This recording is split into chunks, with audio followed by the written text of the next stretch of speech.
Do they need initiation, or can they let Team Liquid kind of come at them?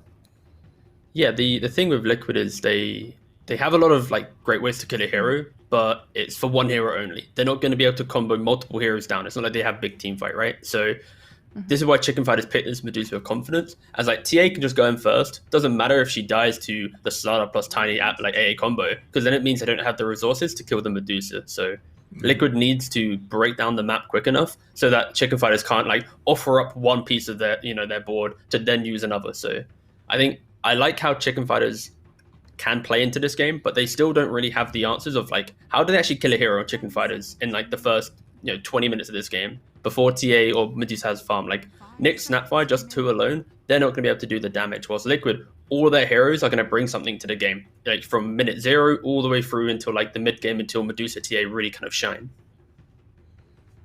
Pick up of that PL ban as well as a Dragon Knight on Team Liquid. What are these last bans we're looking for here, Sheep? What would you like Liquid to not be able to pick?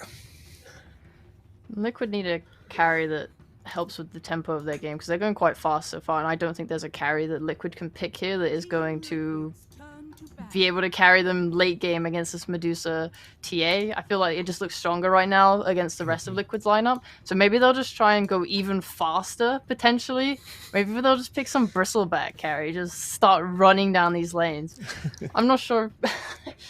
I'm not sure what else they can do. They have TB banned, PL's been banned.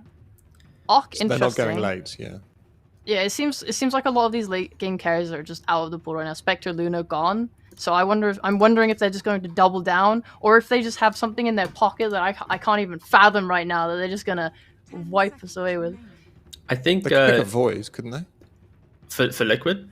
Yeah. Yeah. You don't like that? Like Void or Anti-Mage are like the maybe okay. I think I kind of lean towards Anti-Mage if ChFighters pick a off lane that doesn't really apply too much pressure in lane and was more of kind of like a farmer. That could just give Liquid like the haha got you, specifically because of the lack of damage that I previously mentioned. Like TA is very good against that hero, but ChFighters right now for Zibe, they need that that off lane presence. Maybe even just like a casual Doom in the off lane. You get a BKB. You don't go for damage from your off lane, but you just go for tanking through the spells, like I already mentioned from Liquid. And now suddenly it props up the Medusa to TA to actually play their game. What's Shibe like as an offlaner? Because we've not previously seen him play that role. He usually plays 4. Oh, he played offlane, I think, briefly on a Alliance or something, didn't he? He played for OG Seed. Yeah, OG Seed offlane. No, so yeah. He was very versatile. So far in the tournament, he's played 6 different heroes in the 6 games that he's played. And like it is the role that he played before he transitioned to support for like for 5 men and for all the teams since the OG Seed days. It was 4 on OG Seed. What? I think he needs to play something active though. Yeah. I think because Doom is nice and he has been playing Doom, so they could pick it, but it's very greedy with Medusa and TA, in my opinion. Yeah. If they think they can get away with that, fine. But it seems hard into Liquid's lineup. They're almost out of time. It's fine. Quickly say a hero and see if you can call it. Doom or Axe. Oh, Pango. That rhymes with Doom or Axe. It's good. We're fine. We haven't gotten it's off the same genre. Yeah, exactly. Of Dota heroes. Yeah, it is a Dota hero, and that is my level of analysis. But no, this is nice. Like, it allows them to cut through into the backlines, and like, if you ever jump on any of Liquid's heroes, they are going to die. And they just go for a drow. Okay. How do you feel about this drow sheep? It's a hero. It is also a Dota hero, yeah. I quite like it. They don't have. I mean, TA is gonna get this blink, and she's gonna be hopefully very aggressive on ChFighters' side to try and shut down Drow. I'm kind of scared for her. I think if they're setting up with the Pango role and Snapfire role, it seems hard for Drow to survive these early skirmishes, so she's probably going to have to play like quite tucked away in the jungle ancient area while the rest of his team move on the map, take fights. I think Lina Tiny with early blink and... Oh no, it's not going to be early blink, it's a 4 Tiny. It seems difficult for Liquid to take fights, in my opinion, and easier for ChFighters to execute. This Medusa, I think, is a lot easier to play than a Drow. But I think Liquid are also a really experienced team, and they can totally pull this off. How about you, T? I think the drow pick is to win the lane against this Pangolier, and then it allows them to get that first Aegis from the Slaughter, and it kind of that will answer kind of Sheep's concerns about like the survivability of the drow, and it does give them a nice timing to beat heroes like TA, like Medusa, because you just kind of run through them. Like ChFighters, if they miss the Rolling Thunder or they don't get that clean stun, like they don't have stuns. So Liquid's all about kiting. So I like the fact that Liquid oversubscribed to what they did yesterday against Tundra. Like they want to play quick, they pick these heroes, it's amazing. Just if they fall short, they will just lose the scaling point of this game. But yeah, I like how they built themselves a nice lineup to play into first for Aegis and into the face of ChFighters. Okay. Well, can ChFighters and Jibei's Pangolier roll on through to a Game 1 victory, or will Boxy Slardar crush their hopes? We're going to hand over to our casters for this game, Avo Plus and SeekNStrike. Thank you, Dan. It is a very exciting matchup indeed. I am quite sad that we have to see one of these teams leave. We have the revitalized ChFighters versus a Liquid that's really hoping to demonstrate people why they're one of the favorites. Who's going to take it? Honestly, I don't know, but I'm happy that at least we're getting a Liquid draft. Always excited to see Boxy Slardar, and we'll see how this game ends up. How are you, Richie, today?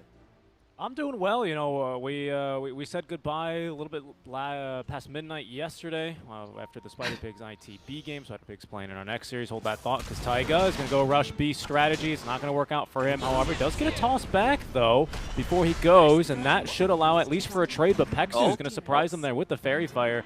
And Liquid, they're not going to be able to stand their ground here, so they're just going to have to lose the Tiny to start off the game. Not exactly how they were looking to kick their day off, I'm sure, but still plenty of time to recover, just a little bit of a first blood, and the bonus going over to Supreme is going to help out this mid lane a little bit. Yep. Yeah, it's a tough way to start. I mean, they were already talking about how Liquid is looking for this explosive start, snowballing off the lanes, and then you lose first blood in the suicidal attempt. Not ideal for you.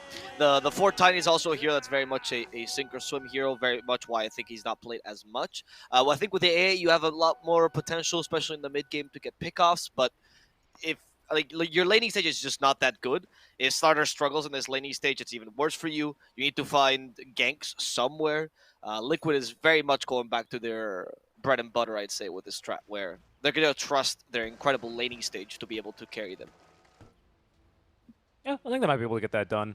I'm a little bit dubious of a position 5 Nyx Assassin, if I'm being honest with you. Especially in a lane versus a Slardar and a Tiny. I think he's going to struggle a little bit here. So I think that's going to slow down this Deuce's farm a little bit and help out the rest of Liquid in terms of being able to cut through this Deuce, I think, as T-Gov kind of said. Because it kind of seems like that's what they're going to be going to do here, at least of all, with marksmanship at least. That's the goal, right? Is to just get this Drow Ranger in a place where she's protected enough to just be able to stand her ground in these fights and just lay down so much damage is, I think, going to be a good way to play this game. So I wonder then how Qualifier is going to build on the mid lane Lina. Probably BOT's first item into the Yule Scepter, perhaps, right? To just be able to get some solo kill pick off and really just, you know, look to hand off the damage dealing responsibilities to Mickey. I don't know.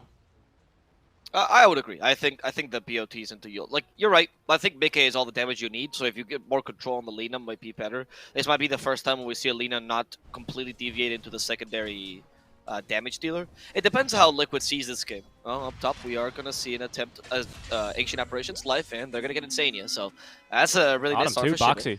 He's in trouble. They need a little bit more. We don't have the Impale because it was just used. Boxy, though, without any regen, is going to be... Oh, he's got the Courier on the way. He'll be fine. Two healing cells. He knows this lane is actually a little bit difficult for him, especially because Taiga is looking to get level 2 by skipping the creep wave all the way to the tier 3 tower. Yep. So as we were saying, the Lina's choice here is honestly two.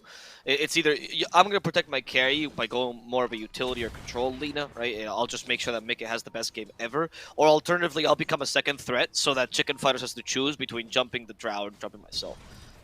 I think either it works, but it depends on the philosophy of Liquid this game and how confident they are. Because if he goes for the second choice, then Slardar and Tiny have to do so much to be able to protect both their really scary orbital cannons, but also really squishy glass cannons. So we'll see what Liquid decides to go for. And also this depends as well of how good ChFighters' early game goes. If they can stave off this aggression from Slardar Tiny, these heroes can quickly fall off. But Boxy is a good player at recovering. Should be in the top lane, by the way. He's struggling a bit against the Frost Arrows. Not the easiest lane for a Pango, but for now he's doing fine. 10 last, it's not too bad against Trap.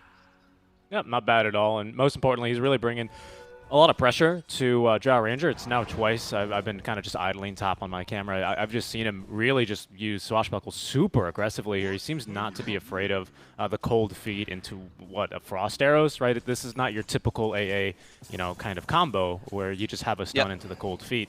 Not very likely here, so yeah, that's why he's being very liberal with the usage here. Onto Era they will go. He has Cookie, though, if he needs it, and he's just going to be able to walk off. Lots of damage already, though. Lots of damage, I will say, in this top lane. Yeah, I don't think you have too much kill potential on the Drow. I don't think Mickey will ever make the mistake of being out of position, but Insania, the more aggressive he wants to play, the more ChFighters just looking to punish that. Taiga might want to rotate at some point. In fact, he's going for rotation mid right now, blocking some camps. Shibe, slowed down, but not enough. And yeah, Taiga's going to take advantage of this to actually rotate up to the top lane, but he actually getting seen by a ward. ChFighters are expecting this rotation already, something Taiga does like to do. Rotation we see very often where you block the small camp, you prevent the mid laner from farming. If it's a TA, I mean, obviously you're going to do that, and then you proceed to try to help the top lane, which has kill potential, but not enough alone. There they go. Taiga seeing the opportunity for Supreme, goes for the Avalanche, has the toss, but it's not a toss back. In fact, they're going to try to kill Supreme under the tower, and that's not going to work there. Supreme will survive the onslaught of damage using the refraction. Yeah, just was getting that back on cooldown. The little bit of space he made, literally just the 3 steps he took, really saving his life. If he just started blasting Danny DeVito style, he would definitely have fallen there because he needed to buy a little bit of time for refraction to come off CD. So I was dubious of the position 5 Nyx because I actually thought that they were going to lane this Tiny a little bit more. Instead, Liquid, they decided to prioritize some more experience. Hold that thought because top lane Era is getting ganked now by Taiga. Toss back into Insania. And this is going to look like a kill then onto Era. Yep, right click, and it's going to go towards Taiga then. Shibe is going to have to hide over in the trees. Shibe, by the way, who went for the Urn early. Great stats, don't get me wrong. This mana regen and the overall stats is what makes it a really nice item. This is the reason why you saw like Falcon Blade a bunch on offlaners occasionally. Urn accomplishes a very similar thing. Bottom. Charlie in trouble. He actually might die. There's Mesh ready. The Cookie, and they will get a counter kill in exchange, but Charlie's already dead. And the top lane, they're also chasing down Shibe, but he should be able to get out. No swashbuckle just yet. Shibe playing with the shadows, and Mick is like, where'd you go? I'll kill your courier now. Come out! I killed your pet! But Shibe is not John Wick, so he's going to just leave. He is going to leave. He's going to actually TP all the way home. He's done well to keep 3 heroes top lane. Unfortunately, for ChFighters, they actually still end up losing the Dusa anyway down bottom in that 1v1 lane.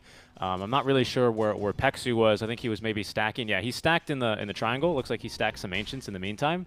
But yeah, losing the Dusa there is going to be a bit costly. And Boxy is really forcing the issue, immediately bringing in a Sentry to lane and getting the D ward. So we still need more heroes from ChFighters to secure the early game for Dusa. Because Charlie with that death, it's not the end of the world, but it's maybe a sign of things to come if they don't try and put a stop to Boxy here.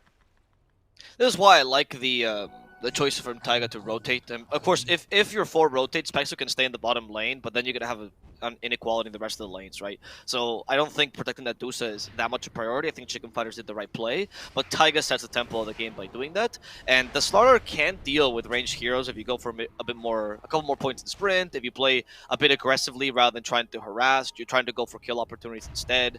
The extra experience helps you out a lot in those matchups. So it's not impossible if you're solo. Once there's support, even if the support is like a Winter Wyvern who's not great in lane, it's very difficult for Slaughter to close the gap.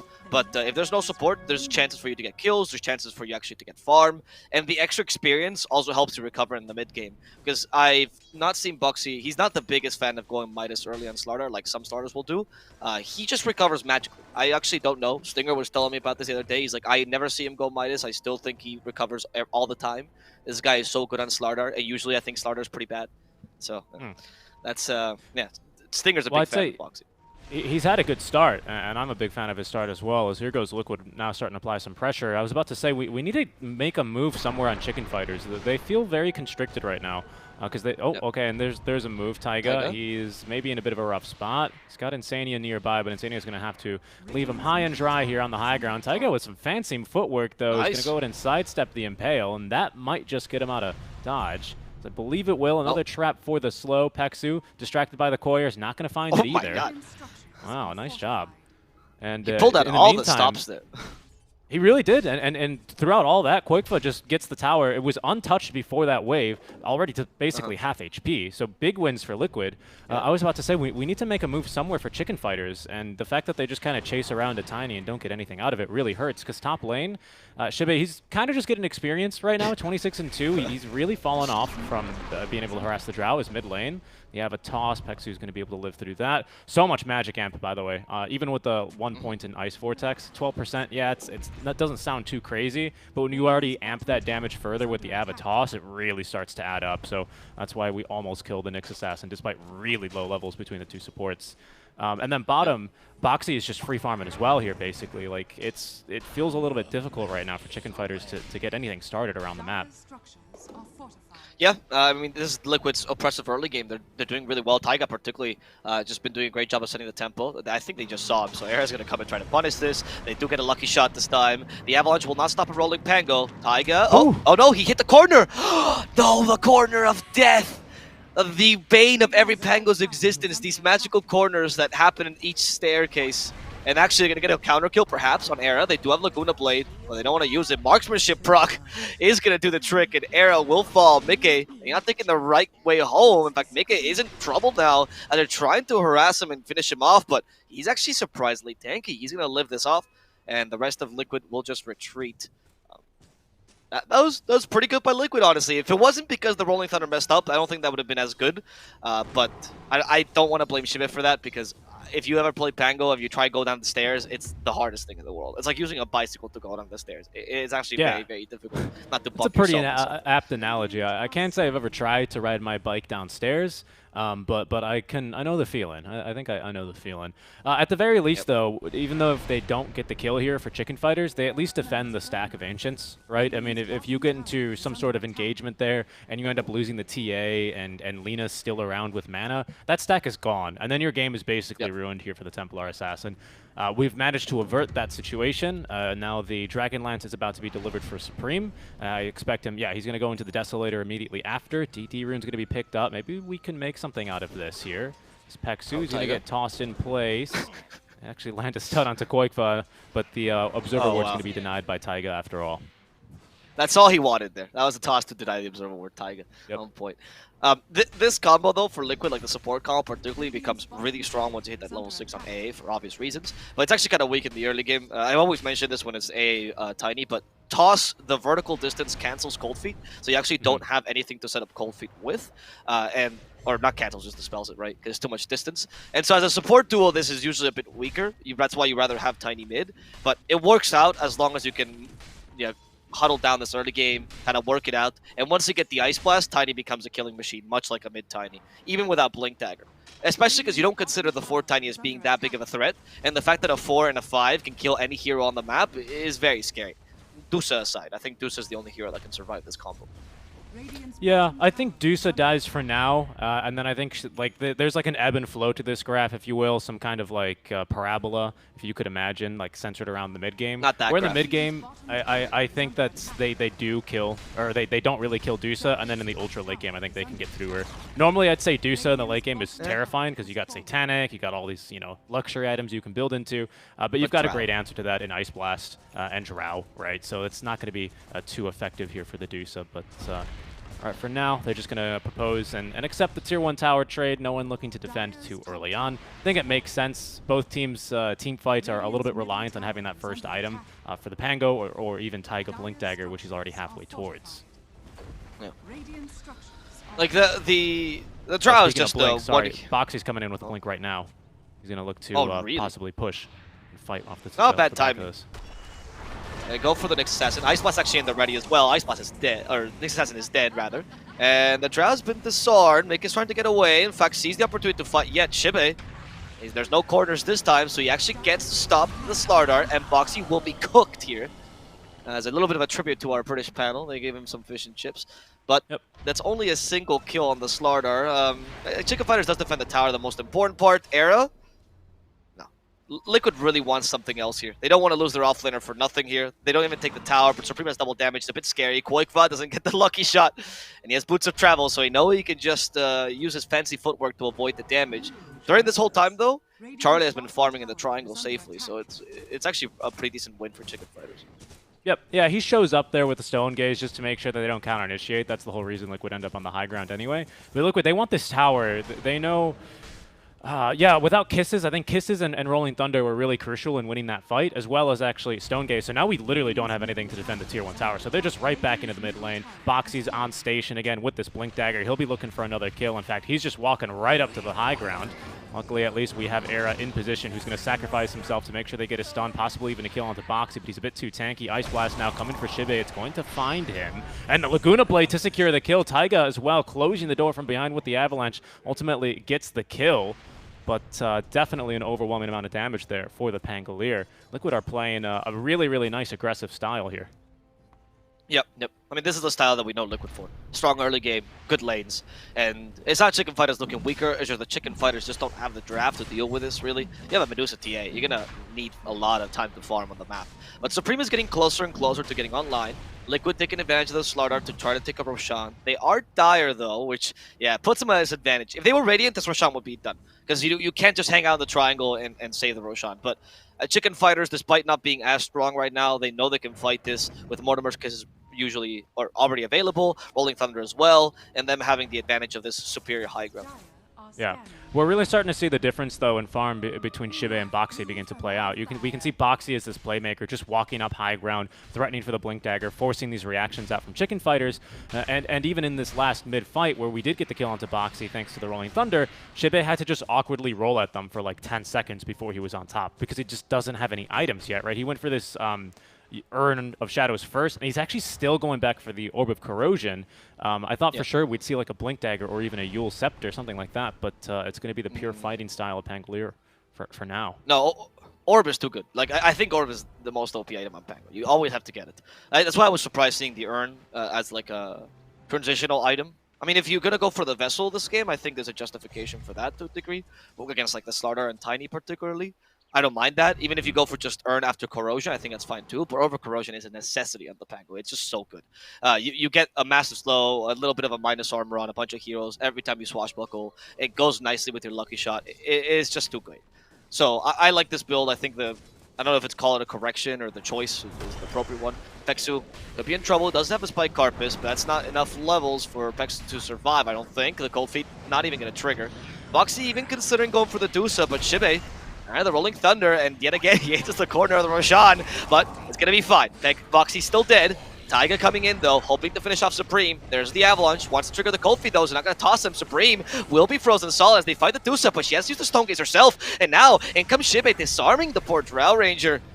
It seems like Mickey just retreat Insania as well with a TP. He's not going to complete it in time. Too much damage, and Liquid is now being routed back home. Mickey could be in trouble. He has no TP himself. Mystic Snake will slow him down. Has the Infused rained up, but Shibe is very close by.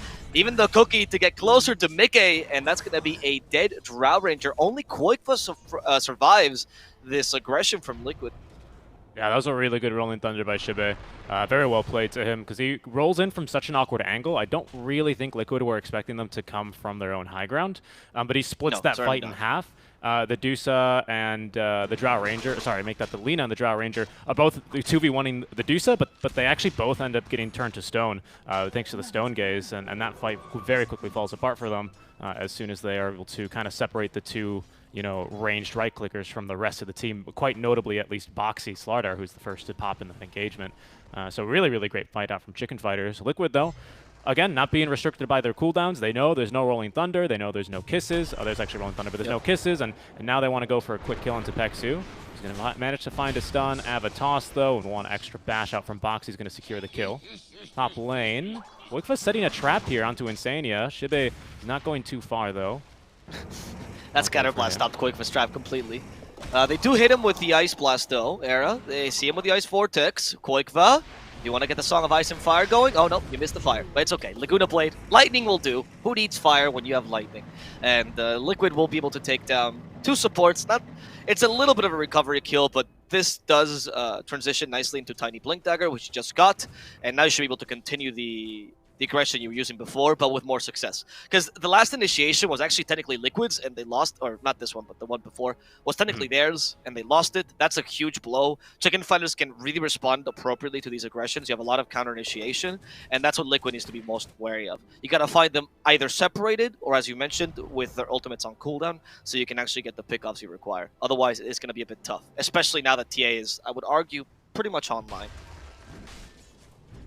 Yeah, I think this game, she's like really online with the Blink Dagger, I would say. Yes, right? She hits hard and she hits from pretty far away thanks to the Dragon Lance, and she's got the levels. But I think for her this game, Blink Dagger is a little bit of a game changer, like our panel said, because you got two very similar heroes, the Lina Drow Ranger, who both don't want you to be right in front of them. They get very uncomfortable with that, and that's where TA is really in her groove. But they, speaking of TA, though, actually, Supreme is farming right underneath a ward. Liquid are going to smoke on over to him. Boxy, his smoke will break, but he's not going to make the blind jump in with the tier 1 tower from ChFighters being at full HP.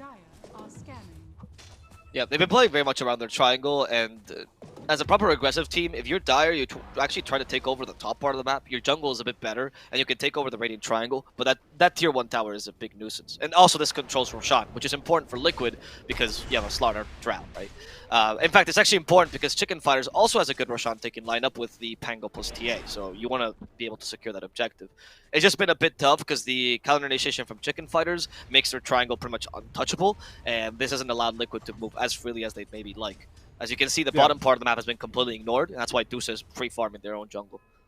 Yeah, exactly. Yeah, exactly. And then for ChFighters, again, without like a blink on Pango, without this blink on TA, starting their fights is going to only rely on Nyx Assassin, and that expects your enemies not to have sentry wards in key positions, and that's not something you can gamble on in TI10 qualifiers, especially when it's a lower bracket elimination match. So for now, ChFighters just continuing to farm up their next array of items. The DD rune active. They're going to go hunting here for a Pangolin, and they will see. Oh, now they've got eyes on Shibe. Taiga with the Blink Dagger here. Yeah, is not going to be able to catch up to him, unfortunately. Shibe is playing with them. He still has Swashbuckle, so he shouldn't get caught here. No, they also used the Blink Dagger. I think Shibe is fine. Yep, the nighttime vision really screwed over Taiga here. Shibe, oh, Shibe. No. What is he doing? Is he looking to... Yeah, he's actually looking to bait them even further, to waste their time. The more you're wasting Tiny's time here, the more space you're creating for your team. Shibe doesn't want to give up this jungle just yet. No, okay, now they're going to hit him. Ice Blast, Shibe, you played... Or you flew too close to the sun, and now you're going to get frozen as a result. So goodbye to Shibe. Or shattered. Yep, he's going to be shattered. Kisses in the mid lane, though, as they will find that kill onto Boxy. That's going to be Supreme's Blink Dagger being shown off now, so they're not the only ones, or you're not the only ones who can go for solo pickoffs, is what ChFighters are saying to Liquid now, as right now both teams can very easily kind of just pick each other apart one by one. Okay, there's a little... Now with Supreme, I feel like you can actually go and hunt the Lina and the Drow a bit more reliably, as you were mentioning. I think now it's truly, as you say, becoming online. Because now you actually have... I would say initiation. Until now, you really were only a counter initiator, unless Nyx got like a surprising impale, well, vendetted. So maybe ChFighters is looking for a smoke, or will look for a smoke soonish. They might just not seem. They might not feel too pressured though. They might feel like, okay, we still have control over the map. We actually have been given a fair amount of control over the map because Liquid's been trying for these really hard aggressive plays. We can continue farming, so not much pressure. But as a Dusa versus Drow, I would like to. Sorry. If I was ChFighters, I'd like to play a bit more aggressively here. Okay, okay. Well, I think Liquid's not going to give him the chance here. Pardon me, because Qualifier is about to have his BKB delivered. The rest of the team is grouped up around him. I think they're going to maybe look for an aggressive play. There's the BKB online. One thing I wanted to very quickly point out, though, is that Boxy, it looked like he was going to go for the Sange, presumably eventually into the Heaven's Halberd. I still think it's a pretty darn good item this game, especially versus 2 ranged carries. But he's decided against it for now. So he's still have the money for it, but he's queued up instead the Force Staff after only buying the Belt of Strength. So we'll see what this develops into, as that's going to give us a good insight onto how Liquid are feeling this game out, if that makes sense. I think that's also partially due to the fact that Lina is going for the BKB. So if you notice on Liquid, I mean, wait, Insania is going to die first, I think. Yeah, you're not getting out of this one. Oh, maybe not with a counter initiation. Insania actually uses the Ice Blast here, and that might be a Nyx dead here thanks to the Laguna Blade. BKB has been used also by Qualifier, but Qualifier almost died to the physical damage from Supreme alone. Not that big an engagement, only support for support. Insania actually bought back for that. It might be that Liquid is looking to fight this again. Mickey gets surprised by the trap. Qualifier, he does have the regen rune. We're fine. Okay, I was about to say that's a pretty big win for ChFighters because now they can just like push a tier 1 tower. You don't have BKB on Lina. AA bought back, but he doesn't have his spells right now, and I don't think you're too afraid of them because literally all we used there for ChFighters was just a Nyx Assassin Impale. That was the longest CD used. Yep. Now with that regen rune, unfortunately, they're not going to be able to do much about it. Still a good win here. Again, the Supreme showing off the power of the Blink Dagger, right? Immediately into the face of Lina. Lina wants nothing to do with that. BKBs still almost dies, but manages to at least escape with her life, only in exchange for the Nyx Assassin. So, yeah, ChFighters still holding their own very nicely. So on the point that I was making earlier is because Lina went for the BKB, Slaughter feels like you need to be more of a frontliner, also initiator. Oh, Shibe might just no, Shibe actually surviving here, Rolling Thunder, but he was going to hit the wall immediately, so he decides, what's the point of wasting this ultimate instead? They're going to lose Taiga alone. So, as I was making, Slaughter becoming more of an initiator because Lina has that survivability, so she's not as valuable or as easy a target anymore thanks to the BKB, and now going for Shivas. So not as much of a glass cannon as we're talking about, but not quite protection utility, as we can say. So she's not going to become the second target to go with a Drow, but she'll make sure that Slaughter only needs to save Drow. So the Force Staff, Blink Dagger allows Slaughter to actually be more aggressive. This allows Drow to hit. You don't need to go for Heaven Saber to save her because you already have the Force Staff in any case, if you ever need to save the Drow, because you only need one save. So yeah. I like this optimization by Liquid. I think that makes sense. You can see the team itemizing together, which is what I like the most about them. I agree. I agree with that. I think that's kind of a succinct way to put it, right? They're itemizing to play as a team together in these fights. Box is going to be a little bit like the Coast Guard here, right? Just sailing on over to you and getting the Force Staff and maybe even going for a couple of kills. Pexu's real darn fast here on the Spiked Carapace, but unfortunately the stun's not going to last long enough to hold down Boxy for too long. The immediate smoke play, however, out from Liquid is maybe they're going to look for Roche. Maybe they look for a +1 here, but ChFighters in position, ready to break smokes on the high ground as they've already done so to Qualifier. Liquid, though, still trying to sneak around. Supreme still regenning up. They're going to make the jump onto him. Era is patient as ever. There's the Rolling Thunder, the counter initiation now coming through from ChFighters as Charlie is going to prevent Qualifier from walking uphill thanks to the Stone Gaze. Boxy now running for his life in the river is going to be able to escape. That's an eye of Scotty just finished up for the Deuce now. I think that makes you reevaluate this fight for Liquid, even after this tiny buyback. That's a big item here. Yep, you want to go for the Roshan instead. You know they just used the Rolling Thunder. They still have Mortimer's Kisses to go into the pit, but Rolling Thunder is their biggest pit ability, so I do feel like Liquid can take this Roshan. We'll see what ChFighters tries to do.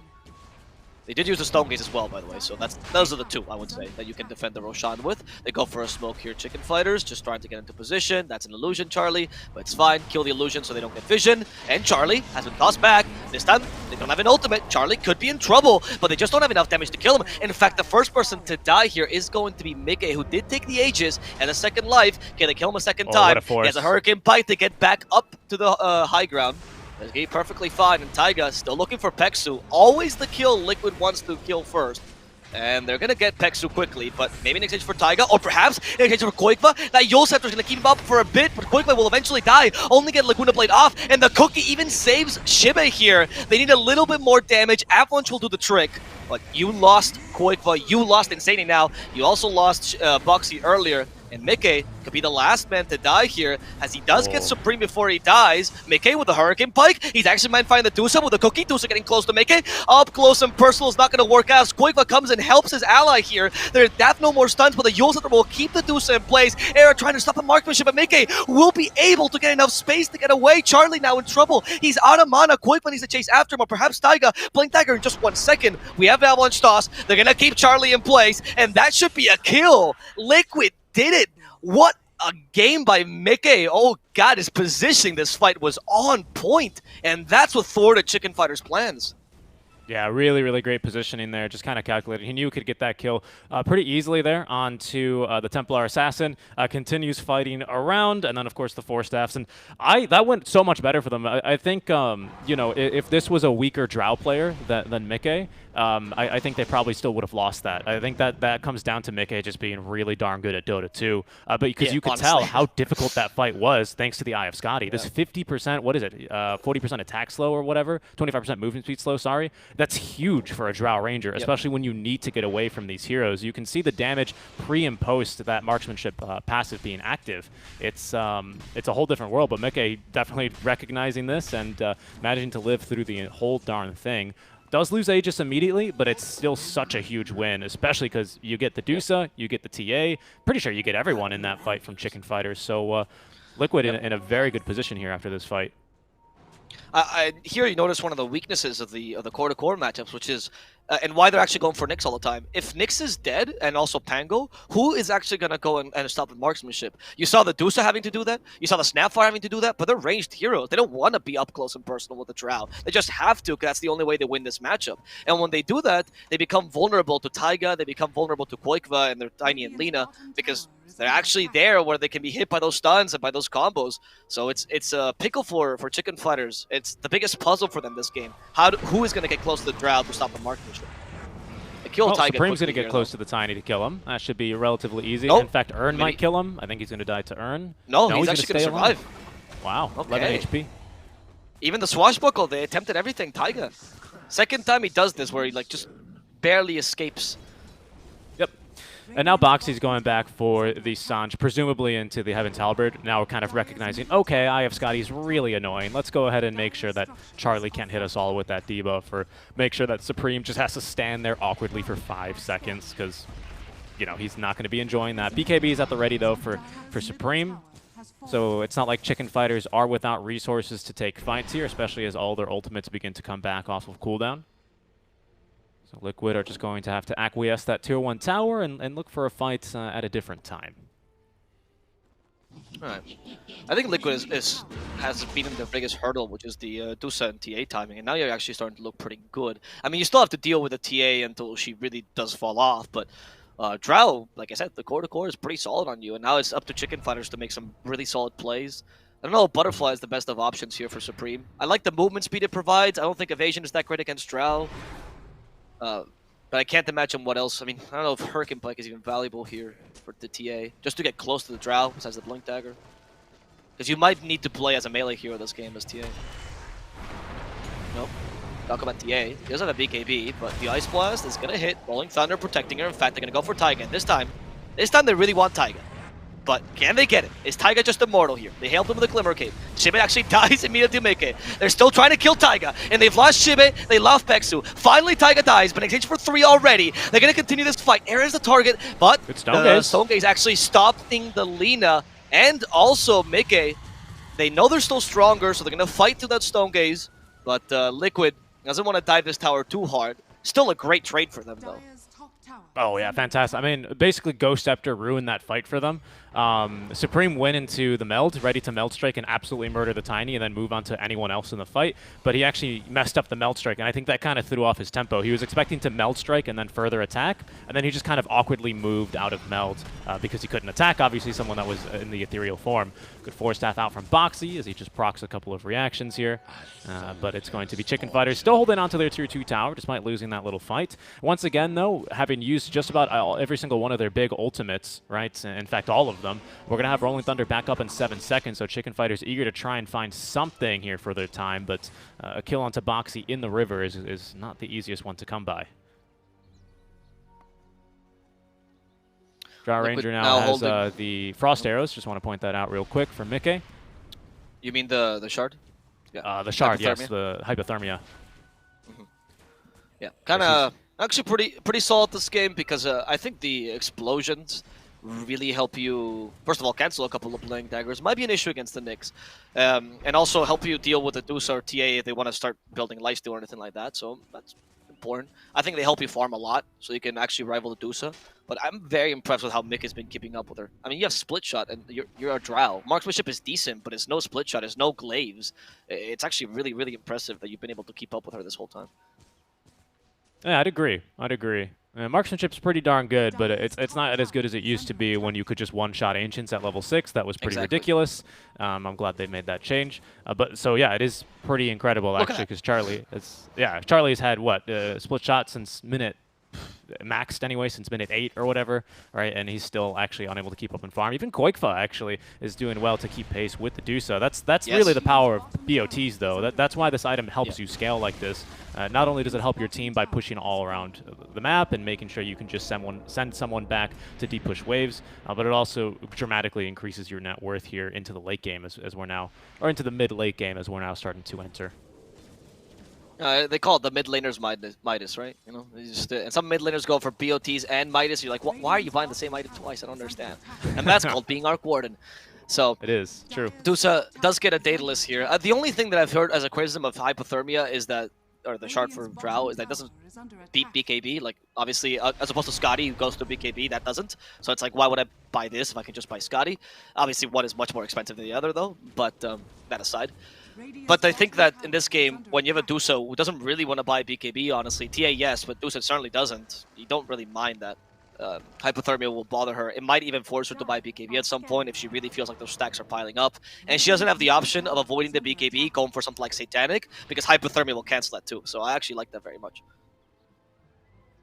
Nice little ring around the rosier. As I like to call this, the toilet bowl rotations. When they smoke yes. and then rotate the same way around the maps, they're just destined not to find each other, unfortunately for the viewers. But good map movements by both teams, kind of recognizing enemies are missing off the map, waves are pushed in a neutral spot, let's go looking for a fight. They're just not going to find it. I hear that when these rotations happen in Australia, they rotate the opposite way. Is that true? I believe so, yeah. I believe that is true. I mean, it's the same thing in SA, isn't it, right? I mean, you'd be able to tell me that as well. Well, in SA, they don't really rotate. They just, you see the team spreading in 5 different directions. They just scatter like the wind. And you go, oh, okay. That's a fight. Let's see. They're going to go in for the smoke. ChFighters, look, they went into the high ground somewhat safely. I feel like Liquid is well positioned for a pincer movement. But ChFighters still with a good counter initiation. They actually got Liquid here. And Taiga blinks in time. Shebe once again, not getting the Rolling Thunder he was looking for. Taiga just trying to divert the attention, but this time, Taiga will die a bit sooner. Liquid acknowledging that Taiga didn't last for 13 seconds. In trouble. They still want to fight? No, Supreme blinked in time there, thanks to the refraction. Taiga, he did buy back for this, but he doesn't actually, he's not going to die a second time as Boxy's covering his initiation for now. They actually forced a Stone Gaze. Not bad for Liquid. They know they can continue. They're pretty free right now as they kill off Peksu. Next target is Charlie, who's quite slow. They toss him back. The Cookie's not going to help him too much. They got the Drow hitting him, and Charlie's going to fall immediately. Shibe needs to get away, but Shibe's not going to last against the Slaughter either.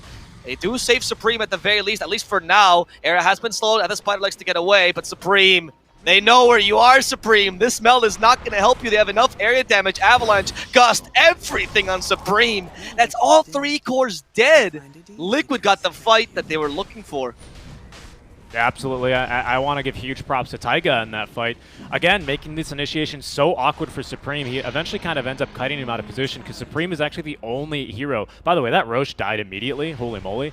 Second Roche already. Let's just acknowledge who took the shard. It looks like it was Boxy. Boxy's now got that Aghanim shard here for the Slardar, which is going to make your crush a little bit easier to hit, actually by quite a bit. A radius increase of 75. You have to remember that's 75 squared times pi. Of course, for our math fans out there. Of course. It's a pretty big one. It's really nice for him, especially because he's already hitting all of these multiple hero crushes anyway.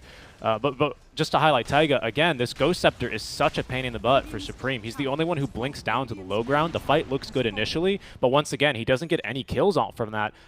They end up picking off Taiga eventually, but he just buys back and he's in there again. And now Supreme's out of the fight. He had to rotate all the way around the Roche pit while the rest of his team was still right next to that dire outpost. So Liquid, they're just playing these fights not quite perfectly, right? But they're kind of abusing the eagerness and the explosiveness that Supreme wants to throw out and using it against them. It's really quite nice to watch.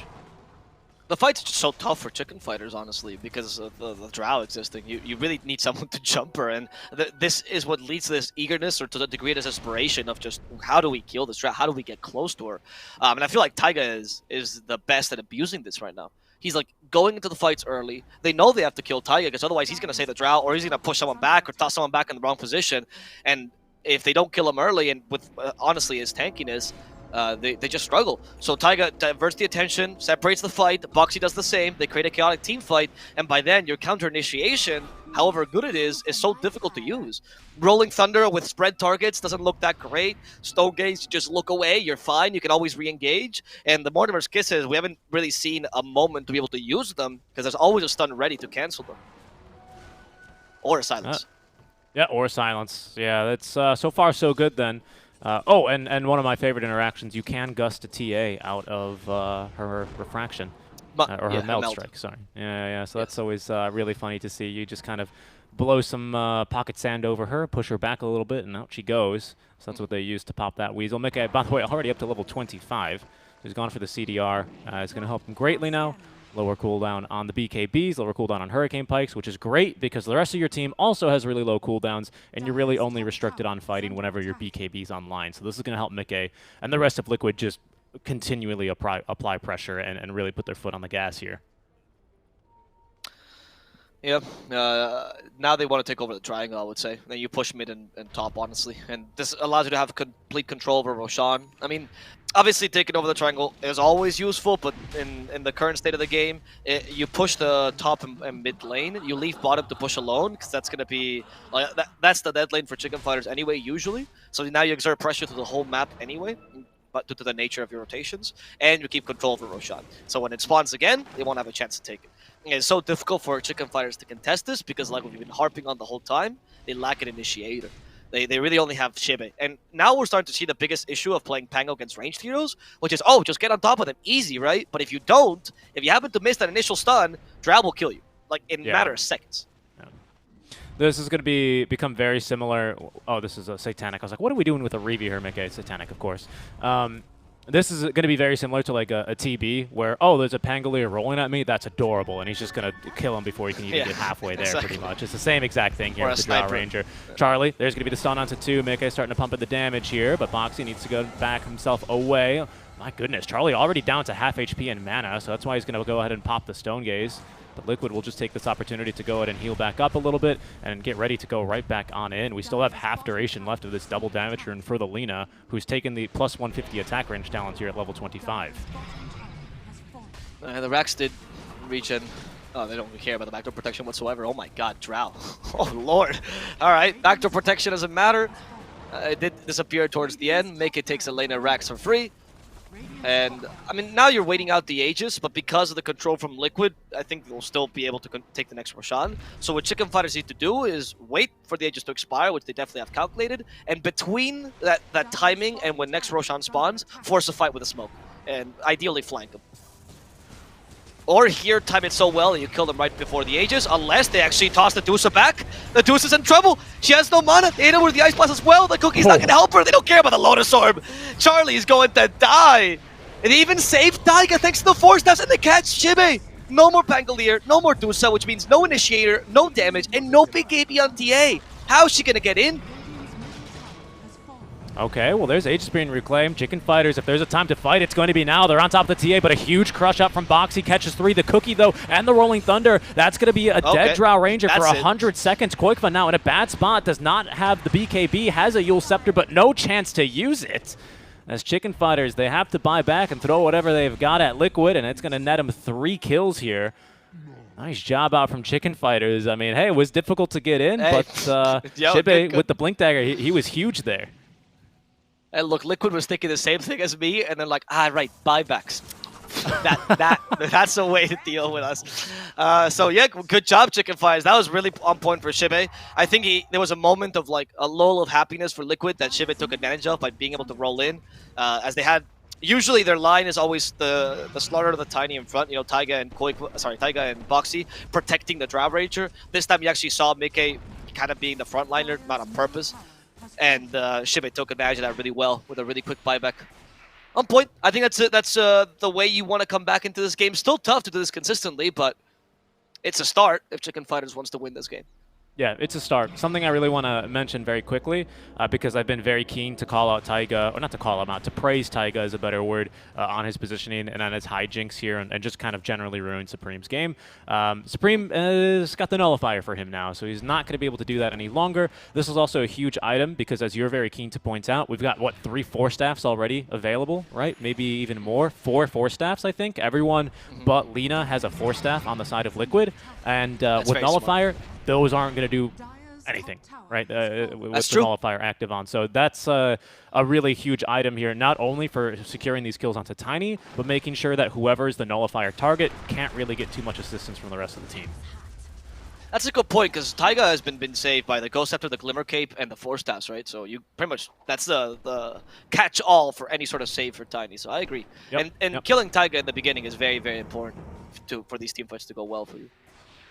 Yeah, I'd say killing him at least before he can get off a second salvo of spells, right? Because that's what Tiny wants to do. He wants to go in, get off his spells. He's going to try and walk away. If he dies, he dies. He shrugs. But if he can walk away, get Blink Dagger, Avo Toss ready to go again, he's going fishing again. And you don't want that to happen. Yep, and you're screwed if that happens, honestly, because then on top of that, you've also wasted a bunch of time on Tiny that probably Liquid used to hit the rest of your heroes or to initiate, right? It's not like they're just giving you a freebie. And now the choice for Boxy here is, do I want to go in and save my Tiny by maybe potentially sacrificing myself? You know, by slithering, crushing the enemy team and saving the Tiny. You have a Heaven's Halberd. There is a chance you can accomplish that, but it is a risky play for sure for Liquid. Okay. Real quick, we'd be remiss if we didn't address this, and you'll know what I'm referring to pretty much immediately. If we take a look over, in Medusa's inventory, we can see she's got the item, Avo. Oh, the no. Flicker. GG, to Liquid. go. I'm so sorry. I think you guys played a really good game, but yep, the gods just wanted chicken fighters. No, Well, I think Flicker we still have a drop. is item useful to drop this here. game. We still have an item to drop. What they get? Oh, they got Minotaur Minotaur Horn's Horn. pretty good. No Flicker. Look, Liquid got spider legs. Liquid got spider legs. It's not like they're at a disadvantage here. I think the Flicker is actually really solid to deal with the hypothermia and actually allows you to not get BKB, which is what the Medusa wants to do the whole time. But it's not that great this game. I feel like they're...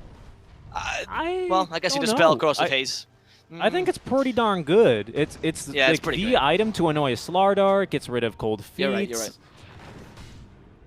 If you are ever considering going for the other talent at level 25, Boxy, don't. Corrosive Haze and Dispellable is the way to go. Oh, that's the way to go, for sure. Yeah, 100%. I think that talent is so darn annoying to play against. Like, Slithering Crush minus cooldown is really good for initiating, but this time, against Flicker, you just have to. Well, Split Shot uses modifiers, of course. I mean, I've never seen someone... Well, I've never seen someone successfully take the 75 Intelligence talent. It's very underwhelming. Yeah, usually that's a level 30 talent for sure. My goodness, Mickey is hitting like a Big Mac truck here, isn't he? 332 base damage, of course, plus the 104. 50 base armor. Whew, so many stats. That is a huge amount of armor, actually. And Deuce is not good at dealing with these kind of things, right? Deuce is great at dealing spread damage, but when this comes to a single target, you struggle sometimes. Yeah, I'm wondering even like with this Daedalus, with the Meld Strike and a Deso on top, that's a lot of minus armor, but with what did I say, 50, 40? Yeah, 50 base 50, armor. 50. Like you need to really get armor, what is it, like the closer it gets to 0, the more damage it does, but like from 0 to 20, you're still pretty darn good to go, so I don't know if that's going to be too much. There's Pexu. He's actually going to be found out as Roshan is just immediately murdered. Mickey's going to be the one to pick up the Aegis, but Quakefa turned to stone here by Charlie, who pops his BKB, wants this kill into Quakefa. In fact, Charlie flickering forward, gets the max distance, is going to be able to pick off the AA. Down goes the Lina now, as back behind the Roche pit, Shibe is having a fun time rolling around. Mickey not having such a fun time, especially as Supreme right on top of him, disarmed momentarily here by Boxy, allows Mickey to get off a little bit more damage, but without marksmanship procs, he's not doing all that much. Supreme now has to be keeping himself away. A good lucky shot out from the Pangolier means that there's not a bash here coming for Supreme, but the buyback out from Quakefa. The LSA is going to find him stunned up in place and killed off will be Supreme. Era is going to be next to go. We did get the buyback out from that and the Aegis out from under Mickey. Both heroes on ChFighters have buyback, and I suspect Liquid are going to look to force that now. Just because the position ChFighters is in, I'd argue that's kind of a small win for them, right? Because taking the Aegis is very important here, and you did force that buyback. Quakefa is a killable target, so I'm assuming that's what you're going to go for first in the fight now. I mean, you can't really ignore Mickey, but if ideally Nyx can just hold on and just like grab onto Mickey's leg and stop that marksmanship, and then afterwards you hopefully try to kill Alina with that. Oh look, he's doing it. He's impaled her. Oh, Taiga saw the Nyx, wants to kill him. He gets Force Death, but Taiga is actually too far away. They didn't use the Nullifier. They don't have the TA here. Yeah, so the Force Staff is gonna save his life there. Taiga felt so free for a second. What was the third item? It must have been an Ag Shard, right? Because I don't see anyone with a refresher. No, it was an Agnum's Synth. Sorry, Agnum's Blessing, whatever. I don't know. Got it. Aegis went to Drow. It was taken. She's now holding on to the cheese. I don't see anyone with Ags. I don't know if someone just ate the refresher immediately in the fight. I didn't catch it. I thought when I looked at the Roshan that it was Ags, but to be honest, I was looking at the Observer, so I'm not entirely certain. Okay. I'm not sure. Could have been the Shard, and I just didn't Like, there's no new shards either. There's no new Ag's Blessing. That was third Rosh for sure. So it was either the Refresher Shard or the Ag's Blessing. I don't see anyone with one. So maybe it got denied. Who knows? We'll have to check the tape for that one. We'll have to check the tape and get back to you. We apologize for that. I'm sure chat will correct it. So just give it 10 minutes and they'll Yeah, figure it of out. course, as they always do. I don't. Why do you even mention these things when they can just see everything for us? Honestly. There's a Swift Blink coming out for Drow Ranger soon. The MV build, famous. I'm playing a ranged hero, so Blink is my first time.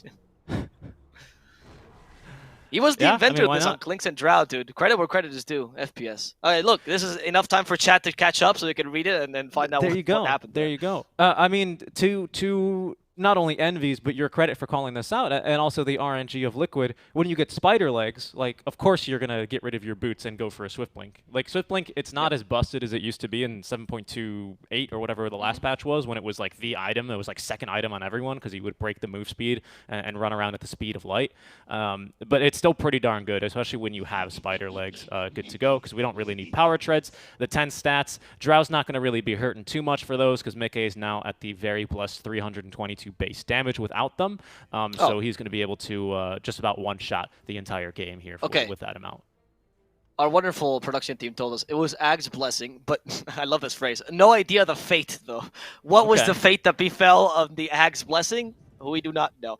They must have denied it. I swear I saw the Ag's Blessing as well, and then I'm like, it's not there. So, yeah, okay. Must have hit it. Someone must have hit it. Someone must have hit it. Who needs Ags? Who needs eggs? I mean, what? We don't have any eggs in this game, I think, actually, right? Just no, a bunch exactly. of shards? That's why. Yeah. I think Liquid wants to. They have like a little challenge, you know. Blitz is like, guys, if you win without Ags, I'll cook you the best meal. It's we'll all go to the gym together. It's a disarmament treaty, you know. Before they met, they had like a nice little summit where, you know, it was beyond the summit even, where they met. It was and the two had generals. salty 3 talks, you know, for our history fans. Yeah, and then they decided, you know what? No Ags are allowed. They have to abandon all the stockpiles of Ags, and for that reason, you know, if a Roshan drops an Ags, it has to be denied. That's just the way it was.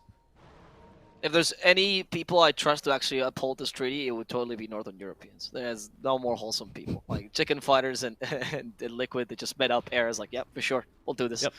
Absolutely. And you ever met Insania? I think that's the first thing that comes to mind as well. He would totally go for that and be like, yeah, that sounds appropriate for a game that TI is on the line. Yeah, that seems appropriate. If we promised it, we can't break that promise. Yeah. No X. This is a no X zone. There's going to be ChFighters going for a smoke here. I think it was the best choices they have now, by the way, to expand your map. You go for the smokes. You ideally take over your triangle again with the smoke, by the way, which is the most important part for ChFighters, because this is not only the Roshan, like I mentioned earlier, but also making sure you don't get choked to death. And if you could sweep the enemy jungle, that'd be ideal, but I think that's a bit of a tall order right now for them.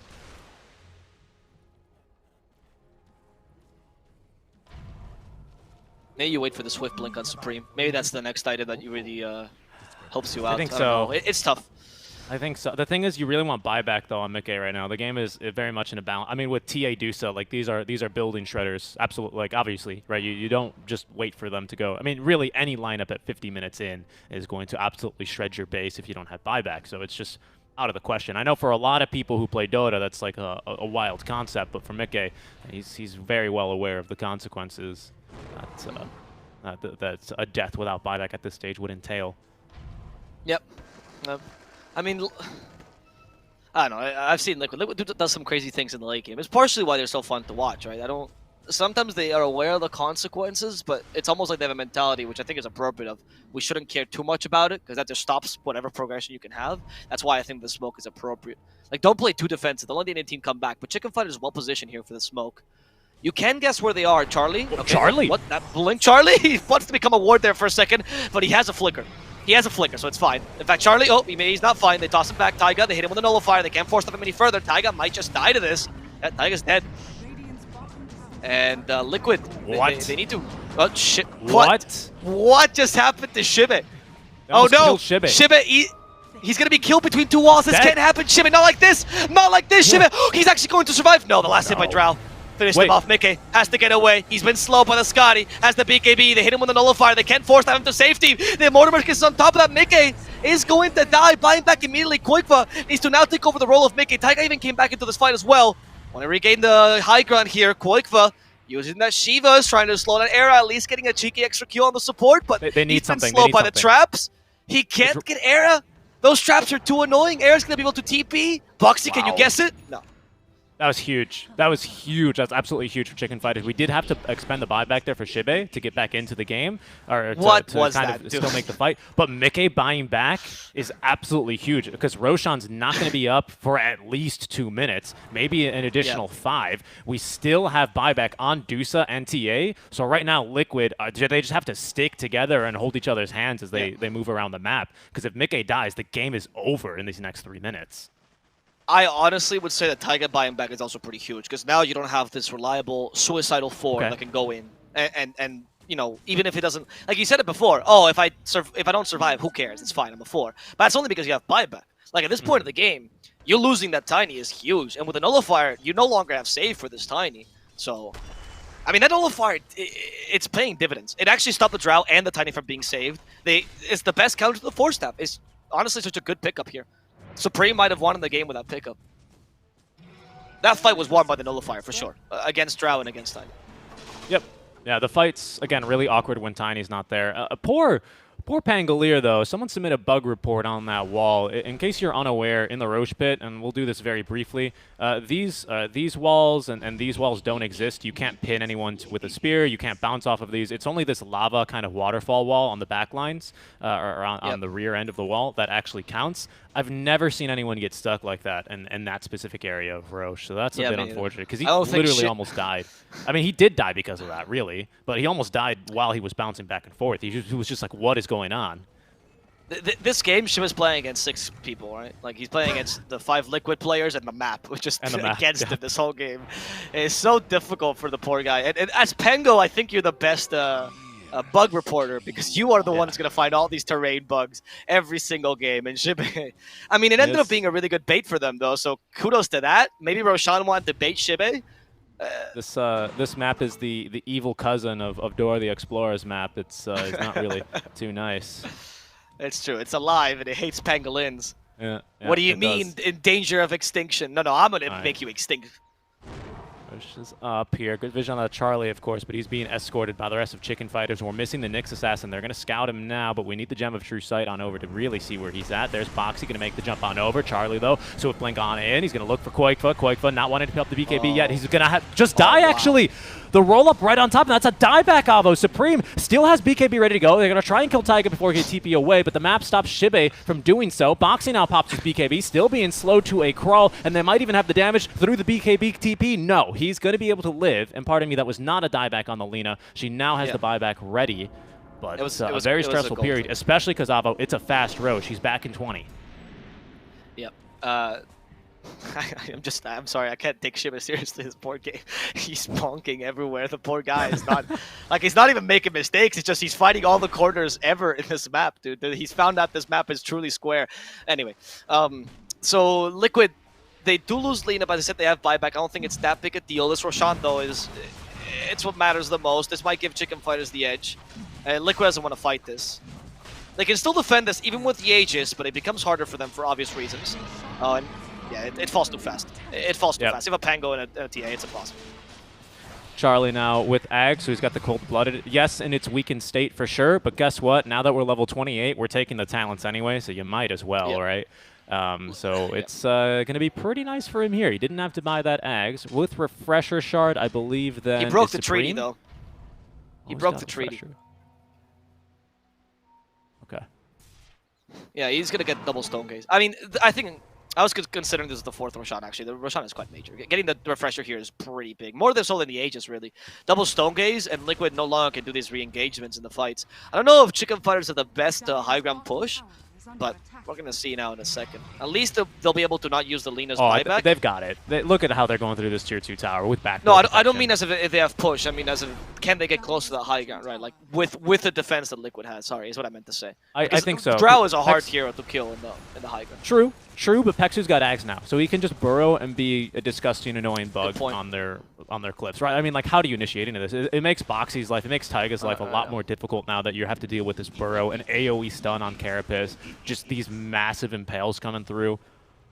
Yeah, no, I take it back. That Lina kill was actually major because this led to the like it's just a domino effect here for Liquid. I was giving a bit more credit towards this late game, but it does feel like Dusa now has started to really it just seems unkillable, even against a Drow. And I was expecting Drow to be able to deal with her nicely, but it's just there's so many things that Drow has to deal with right now. And just because you have a good core-to-core matchup doesn't mean you can kill the other 4 heroes. And the rest of Liquid is falling off a bit. Qualifier needs to be able to be that utility that they need to secure the Drow's safety. Yeah, that's kind of what I was referring to with the parabola of can we kill Dusa, right? Mid-game, it's a yes, it's a yes, it's a yes. Now that we're getting into the late game, I kind of still hesitate. We can see Charlie obviously recognizing there's an AA, not bothering for the Satanic, even though the second Dispel would be really nice. The lifesteal aspect would be completely wasted, and therefore it's just unnecessary. It's just a lot easier right now to kill AA, considering he really only has a 4-staff and a Glimmer. So if Supreme can find him and apply the Nullifier, Insania just has no recourse. He's just dead, to be completely honest. So that makes his game very difficult to play. But Charlie, man, he is real strong. He's about to eat the Moon Shard, and then he's just about completely 6-slotted. 7 or 8 or 9, however many we have. It doesn't seem to be useful right now. What is the utility of Ice Blast? Against Refraction does nothing, now with the extra charges. You don't do anything against Dusa either with the Ice Blast. Nyx, who cares? Snapfire, I guess? And Pango's somewhat annoyed by it, but he has Shield Crash. Like, it isn't the greatest AA game right now. No, it's not. It's not, but I would say that's because Charlie is obviously a G, right? He's like, I'm not building Satanic. Like, the whole point of AA is, guess what, Dusa? You can't build Satanic. Now you can't just infinitely fight us, right? It just doesn't matter as much for Dusa, though. That's what it is. Like, Dusa rather... Like, if she can, she'll either build the damage or the stats. Like, Satanic is an option sometimes, but it's not like it's a core item on... You don't see it every single game on Dusa, right? It's good, but it's not the be-all, end-all. So, if you're telling me, like, oh, Gyrocopter can't build Satanic, that's pretty major. Dusa? Okay. Itemize with intelligence instead. Eventually she'll get the 75 intelligence talent, and then good luck getting through that. I don't know, it's tough. I feel like Insania is going insane this game. He's not finding too much utility for his hero as a whole. Maybe when he gets level 25 with the AoE Cold Feet, he might have a small power spike We're so again. far from that, though. I mean, I know it's late game, but like he's still 5 levels away. All right, the one chance Liquid does have here that's like a really solid chance to be able to come back and dominate the game again is Ballista. 2 minutes from now. Yeah, they can get Ballista. Yeah. Who do you give it to, the Drow or the Lina? I think Drow, just judging by the Lina's items. Like, Qualifier has damage, but I think Qualifier was also like a bit of a tank here, so I would rather give her some like Mirror Shield, actually. As you can see by the choice, she went for Paladin Sword, right? Like, it's clearly the Drow that's going to be your main damage source. And Ballista allows Drow to be uncatchable, essentially. You didn't push the... Like, you hit the Pango, you kill him immediately before he can even roll onto you. Rapier's huge, though. Thank you for pointing it out, Observer. Rapier's huge for Shark. Yeah, I was about to say I wanted you to finish daydreaming about Ballista because that item's pretty crazy. Okay, yeah. Just Charlie's like, what do I want now? Oh, right, just more divines, please. He's consumed the Moon Shard, of course. He's got 3 permanent passives now, always running. So he is quite strong here, and of course holding on to the Flicker. What's the dream item then for the Dusa? Is it also going to be this Ballista? I assume. Yeah, I mean, if you get Ballista, I think Dusa's a bit more useful because Dusa kills a whole team, right? Whereas Drow only kills a single person. And she has Rapier, so I think that helps too. Yep. I don't know, I mean, is Flicker good enough? No, I think you forego the Flicker if you get Ballista. Ballista or Apex. Otherwise, I think most items you still keep the Flicker, not gonna lie. Okay, okay. You would be kind of crawling around the map here is the only issue. That's the problem. It's like both Dusa. You ask your teammates to buy you 4-staffs, and you 4-staff her fat body across the map, and it's fine. Boxy, he actually revealed, Shiba revealed himself because of the Stormcrafter there.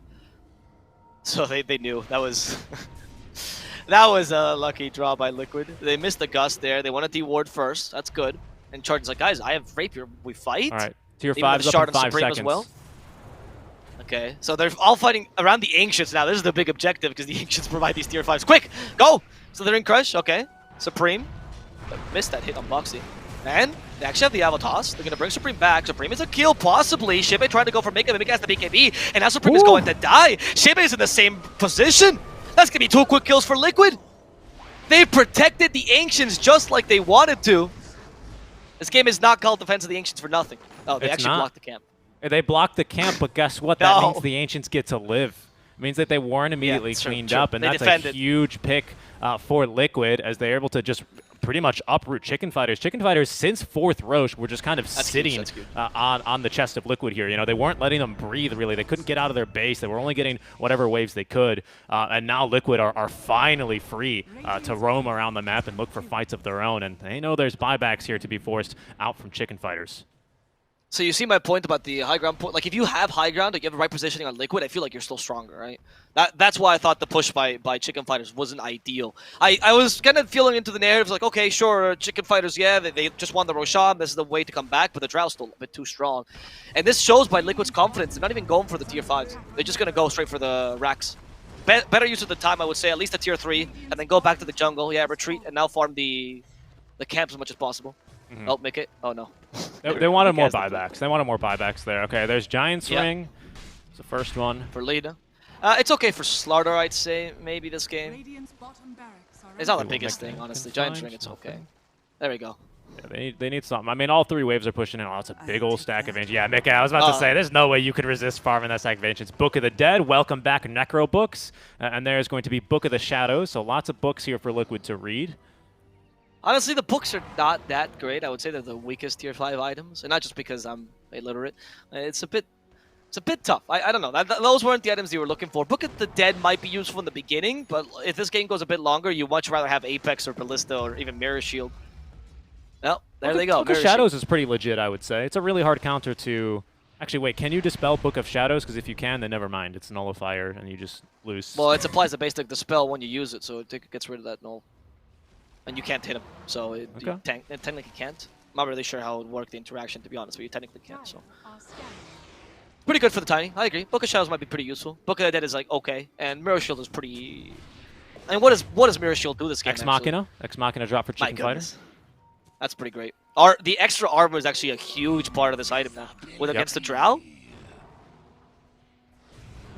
Nyx with still the Philosopher's Stone. Oh, Taiga has a Book of Shadows this time. Nullifier.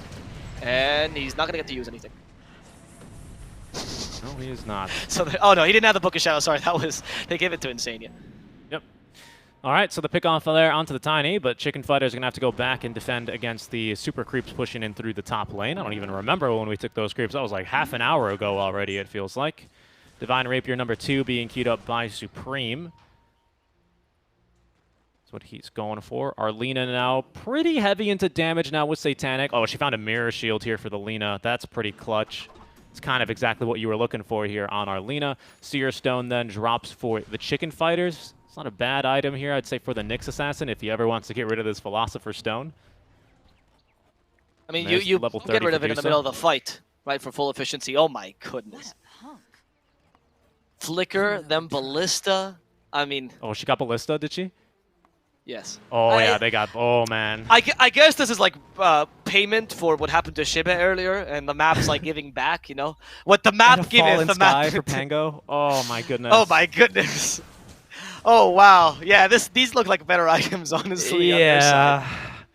Yeah, so what about the books being kind of good, blah, blah, blah. Now you get the Ballista and the Meteor, or the Fallen Sky. They got 2 books. That means they've got 20/20 now. You know, it's not bad. They have a couple. It increases their DPS. No, I mean, yeah, I'd much rather have a Fallen Sky than 2 of the books, to be honest. Like, if you could trade them in, that'd be nice. Maybe there's gonna be some recycling or recrafting system. Who knows? Either way, it's time for Roche to get recycled again. Roche on number 5. That'd be good, actually. I like that idea. Next patch, Dota goes green, and you can recycle neutrals. They even have Seer Stone, which is actually really good. Seer Stone active. It's basically Terran Scan, if you're unaware of what it is. Yep. And also the cast range increase is huge. Okay, I hear Stone cases for Starlink. Yeah, they're just to secure Roche. Yep, they take everything. Supreme even gets an Axe, which is pretty solid, actually, for TA. Now you can go around the whole map. I mean, to be fair, there was this one game in the Major where Liquid was playing against Na'Vi, and I'll never forget this. And they won in a big part because they got Morphling Apex on that game, all right? They did well, and they held out well, but that was a big reason why they managed to come back into this game. So it might just be the Liquid, like, they were... the map was saving this for Liquid, and this is the game where they don't get the lucky neutrals, and it's going to be ChFighters receiving that instead. I still think it's difficult for ChFighters, but with double Rapiers, it's definitely possible. It's possible. Okay, so this is just the backup rapier for Dusa. It's going to sit on the courier. This courier now with plus 350 damage. Don't worry about it. But he just needs all of these items. I think at this stage, it's not more rapiers is not more wins. For him, it's going to be all about still having items to be able to move around in these fights. But we're getting here. We're getting pretty towards the end game of Dota 2, and for now, we're at this kind of awkward impasse where ChFighters, they don't really want to push up towards high ground, and Liquid, while this Aegis is up, they don't want to go looking for fights. People were asking to nerf Arc Warden because he makes games too long. Teams make games too long. Where you guys has at nothing now, to do with the heroes. Yeah, exactly. All long games, even the ones that Arc Warden have something in common. They have 10 players, right? That's what making games long. Has nothing to do with the heroes you're picking. It's really just the players. And here we got to the point where I think it's absurd, and I want to point this out, that the Dusa is still holding on to Spider Leg despite them having tier 4s. Like, come on. She is still holding on to Spider Legs. If there's ever a sign you needed that there's an item that might be a bit too strong in the tier 3s. Oh no! She wishes he wasn't. The Spider Legs didn't do anything to save her there. They even took her rapier. Dusa, they're gonna go for Pexu. Pexu coming back in. They don't buy back on Dusa, so it seems like they want to fight back here. But Liquid is retreating. Insania might not be so lucky. Use the Book of Shadows to retreat. Supreme can't hit him, but they kill him with a Fallen Sky. Beep beep, says the Pango, as Taiga is gonna be stopped. He doesn't TP thanks to that Scatter Blast. That's gonna be a win for... I'm not really sure, actually, because that kill on Medusa was insane. I still think that's good for Liquid, but good counter. It is good for Liquid. Free Divine Rapier is always very, very nice to have, especially when you've got plus 12 marksman. I mean, this is just huge. And speaking of huge, I've neglected to mention how large Boxy is. This is like... You ever see those like pictures on Twitter where people like, oh, this guy caught a world record fish, and they hold up a fish that's bigger than the boat? Yeah, we're gonna need a bigger boat here for Boxy. He's quite large and in charge here. 20 armor, 5k HP. Yeah, he's just jumping in regardless or not if he thinks he can kill you or not, just because he can live through it. Yeah, Giant Strike makes it so that Boxy, the whole world is water for him now. It doesn't. And I mean, I was thinking more of the before and after pictures where you see a picture of Boxy level 1 and then a picture of Boxy level 25. It's like, look at my training regimen. By buying a simple Giant's Ring, I managed to increase my body mass by a whole 200%. Of course, yeah, it's a mobile game ad where you have Slark at level 1 Crook, and then it's level 30 boss is Boxy. Yeah, idle Dota heroes, farm neutral items, get this fat. You don't even need to be good at That's the game. just called NA pubs. What do you mean? All right, that's true. All right. Let's see, ChFighters. At this point, I do wonder what the comms are like. Like ChFighters, like, guys, what do we do? Can we look at Charlie's farm for a second? What Charlie's farm? He's okay. Charlie's not that big a deal. I would say Mickey is the big one, where he has, I think, 10k in the bank and doesn't know what to do with that gold. Oh, like current golds. Yeah. Look at this. Yeah, not the net worth. I mean, like, what do you do? He's like, what do I invest this in? Yeah. Mickey's looking into cryptocurrency options right now. It's like maybe. Hello, please buy my Mortimer coin. Yeah, exactly. He bought a Hurricane Pike now because I think it's a pretty good item, much better than Manta style, because you need that mobility. Now everyone on Liquid, I think, has 4 staffs. Actually, I think you're right. Oh, sorry, no, he bought the Manta style over the Hurricane Pike. That's what I mean. Because Aya does a spell, so you can use the dispel in the middle of the fight. Ideally, I think that's the idea. Because that way you can get rid of the nullifier. All right, well, Aegis is reclaimed in 30 seconds here for Supreme. You got a DD rune, you have a Divine Rapier, and a Ballista. Who cares about the Aegis? For now, though, I mean, they're just hitting. They're like, are there tier 6s, guys? Or 69 minutes, the tier 6s spawn in? Or, I mean, for right now, ChFighters, they're not really too aggressive, and I understand. You just bought back on the Deuce, so you're at a scary moment, but Aegis is about to be reclaimed, and then I'm not sure what stops Liquid from going in. Yeah, I mean, I guess they can go on. I mean, I think that the items do stop you to a degree, because you want to hold the high ground, right? If you go in and you play haphazardly, the Pango can totally cancel you, right? At this point, I feel like Shiba has enough to be able to last a Rolling Thunder, catch the Drow, and then you just jump on her with a Rapier. I mean, I think that's the strategy by Charlie. He even has an Aeon Disc, thank you. Because at late game, everyone has to have the Aeon Disc. It's like a necessity these days, so you don't get bursted immediately. Yeah, Aeon Disc and is this super allows hot. Charlie to jump. Yeah, this allows Charlie to jump on the Drow, which is what he's looking for anyway, and ideally, killer. I mean, it gives you more liberty to go and do these plays where your ranged heroes become melee temporarily just because you need to get close to the Drow and someone needs to hug her. Yeah, Andis can be a bit of a concern, though, because at this stage, when the fights are so explosive and it's these Dota late-game team fights that we all know and love, where we watch the fight and then it ends in 3 seconds and we go, what the heck just happened? Andis is a problem, right, because you don't do any damage during that buff duration. And Dusa, she'll be hitting that and debuffing people with Eye of Scotty at least, but the damage output from her is going to be 0. So we'll see here that's if true, Liquid that's are true. going to be able to do something through that. But it's all about stopping the marksmanship, right? So if you ideally kill Taiga in the beginning thanks to the nullifier, and then you go and jump on the drow, then you have nothing to save her with, right? So that's what I'm thinking. I mean, I guess you need a second nullifier. Maybe Chicken Fights to consider nullifiers on more heroes, genuinely. That might just be the highest value item right now to cancel this 4-stas. Oh my goodness. Oh, right, I see that Ballista on TA now. I forgot about the Sideblades thing. Yep. Yeah, that's why Boxy was getting pushed in his TP or Taiga when he was TPing away. No, yeah, I knew he had Ballista, but I forgot about that adding to the Sideblades range as well. Oh, true. So now, yeah. Oh my so goodness, now yeah. wondering... She still has Hurricane Pike and the talent. I mean, what is this Sideblade? What is she gonna? Oh, okay. Well, she wasn't lined up, I think. Otherwise, the entire wave would have been one shot. So you see, and that's why you don't march in formation column, guys. I'm kind of curious how far these Sideblades reach. Genuinely, I want to see in the fight. Like maybe AA dies. He doesn't even know what's hitting him, and it's just gonna be the Ballista Sideblades. Maybe, I'll go check it in lobby, and then by the time I come back, maybe we'll be fighting. Who knows? Liquid are... I mean, we certainly have time. Don't worry about it. Okay, another smoke. See if Liquid are going to sweep across the map. Once again, top lane constantly shoving in. I hear if this game goes long enough, Black suddenly appears to start casting with us, so maybe we can reach that point. Yeah, that's like right. Black and neutral. BCOP, they join. The streams get crossed. Because all the Chinese games, I think they had a 102-minute game yesterday. I don't think we're quite on pace for that, but if there's a game to happen, if there's a game to beat it, it very well could be this one. Liquid was offended by that. It's like, what do you mean the longest games are in China?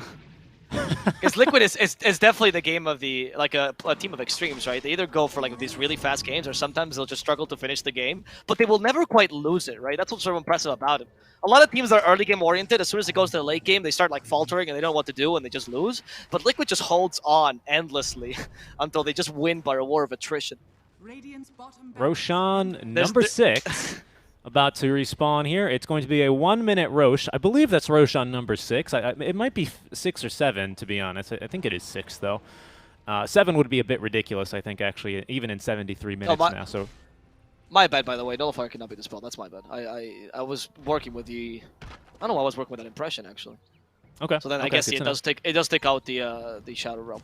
Or the... See, and that's what I think Bloodthorn should do, right? I think Bloodthorn should not be dispelled. By the way, a moment of silence for our position 5 support, Insania, who's still only level 23, 73 minutes into the game. Don't worry, he's gonna eat this next book, and he'll be as smart as a cookie. But until then, he is not going to have this 500 cold feet AoE talent. Any other really big level 30 talents you think are noteworthy here? I don't know. Anything. I guess a Slardar some more with the axe as he becomes a tertiary carry. Okay. Can't think of anything else. Maybe Shibe. Actually, Shibe might be a point where he actually just rotates into becoming a true carry, right? You can do that. That's an idea. Okay, I like the sound of that. Ira now he's got these kisses, so he's really... It's like when you go over to your grandma's house, you know? That's what this is like if fighting against this... oh, right. The slow is the dispellable. Oh, okay. Okay. That's why. Yeah, the slow is, dispel but not the mini slows, but not the actual dispel. Okay, that makes sense. Yeah, that's where the confusion came from. Except for BKB. Okay, Roshan is up, out of the pit. Roshan clocking in at 14,510 HP. He's punching for close to 500 base damage with 50 base armor. How long will it take these heroes to kill him? Probably like 3 seconds. Yeah, genuinely. Yeah. How valuable? I mean, yeah. I guess this is the call for Liquid, right? Oh, smoke? No, they tried to do an alliance play there for a second, but I guess not. They got it. They got it. They can't defend this. Yeah. I don't think there's a chance for you to defend it anymore. And now it's just up to Liquid to go and push, really? But, I mean, Liquid's like, pushing is nice, but what if we just farm for 20 more minutes? Maybe we get level 30 on Slardar. Ice Frog watching this game going, guys, what do I need to put in the game for you guys to end it? This is tier 6 neutral items. It's going to be, they're going to put the Rift Herald in the game. Where once you do a Roshan, he joins your team and he charges at the enemy Ancients. Maybe that's what we It's need. not even a hero here that I would say elongates the game a bunch. Like, you're not playing against Techies, Arc Warden, or even Protector. A Treant, a Lich. Who else is really Coddle. annoying it? Yeah. No, it's I mean, it's the patience, right? I mean, and let's acknowledge what's at stake here, right? $40 million. Neither team wanting to take a chance at that. Losing out on that, rather. Yep. Yep. The Swift Blink now coming in for the Slaughter. He is really becoming the carry. The more attack speed you give him, eventually. He might be able to permabash someone here, especially after the Swift Blink active. Like, he might just be able to 100 to 0. I don't know about the Dusa, but someone else. Yeah. I mean, look at all these luxury on Tigers. Like, this game's great, man. It's like playing in demo mode. I got an Octarine Cord, a BKB. He's going to go for POTs next. Look at this, dude. Insania is actually going to reach his level 25. I've never... Look, he's going to get it. He's going to find a second bout of utility with that AoE cold feet.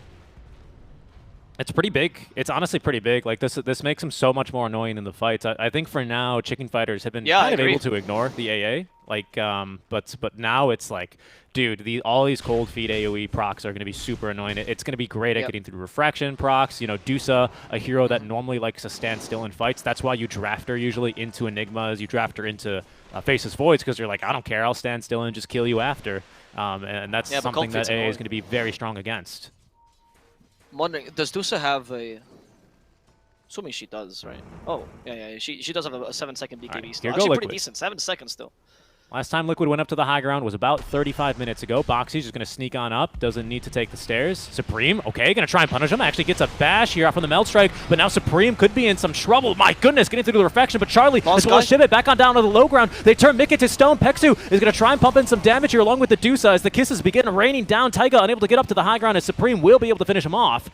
They also managed to catch Koikva there. And I think now it's going to be 2 more weeks until Liquid go back to its high ground. So they just saw their own shadow as down goes Insania. Yep. All right, that was... I say the Rapier is pretty major, but I feel like you could just buy another one, right? It doesn't seem that big a deal at this point, including the Rapier. I know that has double... Maybe you just fill your whole... Is there a point to just leave Hurricane Pike out and you just go Swift Blink, BKB, Nullifier, Rapier, and then that's how you win the game? You fill your whole inventory with Rapiers? How many do we have right now on the fields? 2 on Supreme, 1 on the Dusa, 2 on Supreme, and 1 on the Drow. Dusa, 1 on Drow. Yeah. By the way, real quick, just shout-outs to Pop-Tart observing, I believe later on today, tweeted at me saying that Dusa indeed, remember about an hour ago when someone denied the Ag's Blessing? Yeah, that was Charlie. He denied it before leaving the Roshan pit. Thank you to Pop-Tart for that information. Shout out to Pop-Tart in general for existing. I think this guy is great, so thank you. Thank you for being a person, Pop-Tart. And of course, shout-outs to our current Obs, Yosin, through 80 minutes of games, you know, just having to listen to us talk about items and neutrals and whatever else we could fill with here in between the lulls. You're a very hardworking observer, Yosin. He's up to 9.0 now, so imagine, like, he's only getting better and better the more the longer the game goes. Yeah, he keeps getting patched between events. It's great. It is he does great. not seem very happy about this long game, though. Well, it's an unfortunate push for Liquid. I think that they still have 40 seconds left of this Aegis, and no buybacks were forced out. So not too bad, all things considered. You know the biggest thing right now, genuinely, besides items or whatever we can possibly talk about, the neutrals experiences, is really who holds the high ground. Like, whoever holds the high ground has better position here is going to win in these fights. That's why it's making it so difficult for them to push ever. Because whenever you push, you lose that advantage no matter what, right? So you have to get pickoffs before you can push. And we've seen Liquid just falter because they just don't have that high ground. Whenever they push from low ground, it's just so difficult for them. Yeah, Fallen Sky is a great thing, but Fallen Sky is only useful because you actually get to jump with the extra vision you have from being in the high ground. So that's really the name of the game here. That's why both teams are playing so defensively. Real quick, by the way, pretty big pickup for Supreme. My goodness, he was zooming with the Swift Blink active. He's got now the Ag's Blessing, or the Psionic Trap Shards, which allows him to TP all around the map. So now the Rat play is not really too viable here because he can just have a trap back in the fountain, which he doesn't yet, surprisingly. I think he should, in case he just needs to get out, because it's a 1.5-second channel TP. And, like, you're just gone. It's so hard. That's a great way to recover your rapiers, or at least make sure you don't have to maybe buy back. So I think that's a bit shocking to me. Recover your rapiers. You know. with 17k gold in the back for TA. And there's gonna come a point where Boxy considers the Rapier. You know, we're getting to that stage. Oh, wait. Hold on, everyone. Please put your hands together for Insania, position 5. He's now taken the level 25 talent of Cold Feet AoE. I think he needed the minute 80 tome to get him up to level 25. That's the life of an AA. Pretty big deal. I'm assuming, because I think Peksu had it for a while, the level 25. I think he's level 26 now, right? Yes. Not that Nyx's level 25s are that impressive either, by the way. So this is a lot like, you know, back in the the age net of, worth chart. Yeah, this is back like in the age of like the Roman Empire Republic when Caesar would go conquest. Oh, hold on. And when Caesar go conquer and there'd be a giant fish jumping at him, it was so scary those times. There's the Fallen Sky used. Actually, the melt hit bash, hitting Boxy, the Ice Blast as well, and Liquid immediately retreating. This was not the fight they wanted to take. ChFighters just a bit too fast. And Boxy, he has TP. He's just into the trees. Can he get away? Thanks to the giant string, but hey, Shiba can do the same thing. He's going to destroy all the trees so Boxy can't get away. The sprint, they hit him with a trap. Is Shiba fast enough? Boxy. Giant string, best item you can get right now. So there we see, once again, nothing real happening as no one dies. A couple BKBs get popped, but they're all 6-second BKBs anyway. Basically, what would happen a lot of times is Caesar would just show up. They would build forts on top of each other's hills, and then they would just sit there. Except in that state, they would try and poison each other's water sources, and eventually someone would survive. Unfortunately, there's no such mechanic. Maybe after like minute 80, everyone on the map gets like permanent battle hunger, and you just need to go. Like I mean, because right now it's what Roshan number 7 in this game is about to respawn maybe in 30 seconds. Yeah, but that would take away the look at the tactical plays made by Liquid. Like, would you understand? They're farming their jungle right now, their camps, because they understand that if they take these camps away from potential chicken fires, when they go and rotate the jungles again, they won't have them. What an increase in gold! How could you take away these incredibly minute, detailed, so well thought out plays of an 80-minute game? What it's really about is at this stage where Liquid are afraid, and so are ChFighters. They're all afraid that after sitting and just being killed for 82 minutes straight, the neutrals might gain some semblance of self-determination and start rising up and actually trying to end the game themselves. As Peksu, okay, they actually cut back. Nyx. Seer Stone, a little bit. He's back down to the low ground thanks to the Vendetta unobstructed pathing. Ex Machina active for the second 4-staff away, and once again, there's going to be no opening, but Roshan now alive yet again, plus 500 damage here. So he's clocking in with a couple of rapiers. Not like that'll help him. I wanted to say that this does become a point in the game where some things outside of the game start mattering. Not only your ability to keep the patience to actually keep playing this game and keep control of the game. Your bladder control is very important right now. It's 80 minutes, that's a long time. So there's a lot of things that are coming into play here that have nothing to do with Dota whatsoever. As the Dota becomes minimized, because let's be honest, like they're just farming camps to have something to do. It's not actually the need to farm. Look at TA; she's collecting rapiers. Like Supreme, I think has 4 technically. One disassembled. He's got 4 rapiers. Yeah, it's kind of 5 actually. 5. Wait, 2 disassembled rapiers. Oh, he just got 2 disassembled rapiers and 3 normal ones. Oh my goodness. Oh god. At this stage, I think even the carry players are like, okay, guys, I think I've had enough. I don't want to hit creeps anymore, please. Yeah. This is the way you teach your carry to be more active. But there's a smoke. ChFighters are done. That's why they're called ChFighters. They're going to go up to the high gun. This might be the fight that we're looking for this whole time. What an impale! What? Is that going to be a follow-up? Yeah, Nick they get him to Mick. Mick is dead! They did it! Tiger's also going to fall! Charlie! He actually broke the lull of this game. They fought against Liquid. They take down 3, 2 of which have buyback though. But is there a sniper in this game? Supreme killed him from the outpost all the way to where that gem is standing as a Templar assassin. TA with the lowest base attack range in the entire game. Yeah, but now she has Ballista, Side Blades, and the Hurricane Bike. Look at this. She's hitting the creeps from the Roshan spot. My goodness, Supreme. Oh, ChFighters. They're done. They have the lesser bladder control. They want to finish this game immediately. They don't even need these items. Oh, actually, Axe for Pango. No, pretty big deal. Liquid are going through bottom. What are they doing here? Quick on Boxy. The Rat Dota play? Looking for a sneaky play. Smoked up. There is going to be a Snapfire coming out here to push the waves. This should be a pretty easy kill, as Ira might not be expecting. Oh, he turns around for the little shredder, and it turns out he is the one to be shredded, as Boxy will tear right through him.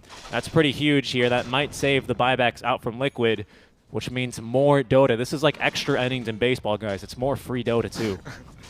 It's not no longer baseball. This is a tennis match at this point. This is... Oof. ChFighters, it's a cricket test match. Yeah, exactly, yeah. Charlie trying to push out these tier 3s and hopefully force out the buyback. That's the real goal here, as Supreme can just stand far away. Oh, I mean, Boxy's keeping this somewhat alive. Boxy is the king of base defense. We do remember that Virtus Pro game where Boxy and Taiga pretty much solved the game for them. But Boxy alone cannot beat this incredible ChFighters squad of ranged heroes and a Pango. And a Nick, sorry. So many rapiers right now. All right, there they go. They're going to back up. I mean, side lanes are pushing in because we have, what, both melee barracks, or we've got melee barracks top. Well, all the barracks top and range barracks top. So still, even down bottom, now that there are 3, how many times have these waves been upgraded? My goodness, this melee creep basically could 1v1 an Ancient's Apparition at level 1 and still probably beat him. Like, these creeps are so strong right now. And that's a bit of an issue, right? Because when they're upgraded, they get even stronger. And since they've been upgraded, creeps upgrade every 7.5 minutes, which means they've upgraded like 10 or 11 times by now, or maybe more. That means that the waves push super hard if you don't have barracks. So the fact that we're able to at least equalize pressure in the mid lane means that Liquid are going to have to be taking care of waves now a little bit themselves. This is the perfect time for... Oh no, that's the Viking GG line, never mind. Oh yeah, it looks lost, but I think we could still do this. That's the Liquid line, right? I think this is the perfect moment for that. They are struggling in these fights, particularly because Shiva is doing such a great job of these initiations, honestly. Like, Taiga was the king of initiations in this mid-game, but now we're seeing Shiva really carry his team hard here, and they're all able to jump on the drow. And one of the advantages, actually, that ChFighters has, 2 advantages, particularly in this ultra late game. Not usually analysis you get to make, but they have a global presence with the TA, and actually to some degree the Pango, who has great mobility. So those 2 heroes, plus of course the Butcher Travel at this point everyone has, really help out pushing out these lanes and making sure the creeps are not as impactful, first of all. And second of all, your team fights, even if the team fight, like the actual spells are more or less similar, the fact that you just need to get on top of the drow, your execution for team fights is quite easy in a very chaotic late game. Okay. It's Boxy, it's fine. Yeah, I don't think Liquid want to take that fight anymore like that. They're going to have to fight around this ward, but that one's just expired. So yeah, I don't think they want to fight here whatsoever. Charlie's going to nab this outpost, and the rest of Liquid are going to leave. BOT's bottom is going to be Boxy, as he wants to push this wave right back out, but it looks like ChFighters prepared to finally go up to the high ground as they look to push a second lane of barracks. Yeah. So at this point, that's what I'm saying, right? The Qualifiers actually has an easier execution, which, when it comes to this point in the game, it matters a lot because team fights become incredibly chaotic, and even the most veteran pros will make mistakes just because there's too many things to do. And that's when I need to get on top of the drow. That single target mindset becomes a huge advantage for you. Whereas in the mid game, pro teams usually can make up for that. This is harder. Liquid has to do a lot more in these team fights to be able to, like, it's not just I protect drow. There's much more to it, especially with nullifiers not allowing you to do that. Yep. So now it's a pick-off game for them, I think. That's their best asset, actually, with Lina and Tiny, so yeah. Whoa, hold on. Supreme is down bottom. Okay, might go hunting for Qualifier. Qualifier might go hunting for him. Qualifier, by the way, he's like, oh, everyone's picking up Divine Rapiers. I don't mind if I do. So now this Lina, he's had him for a while. She didn't have damage before, definitely has damage. No, he's had one for a while. He's had one for a bit. Quick. Yeah.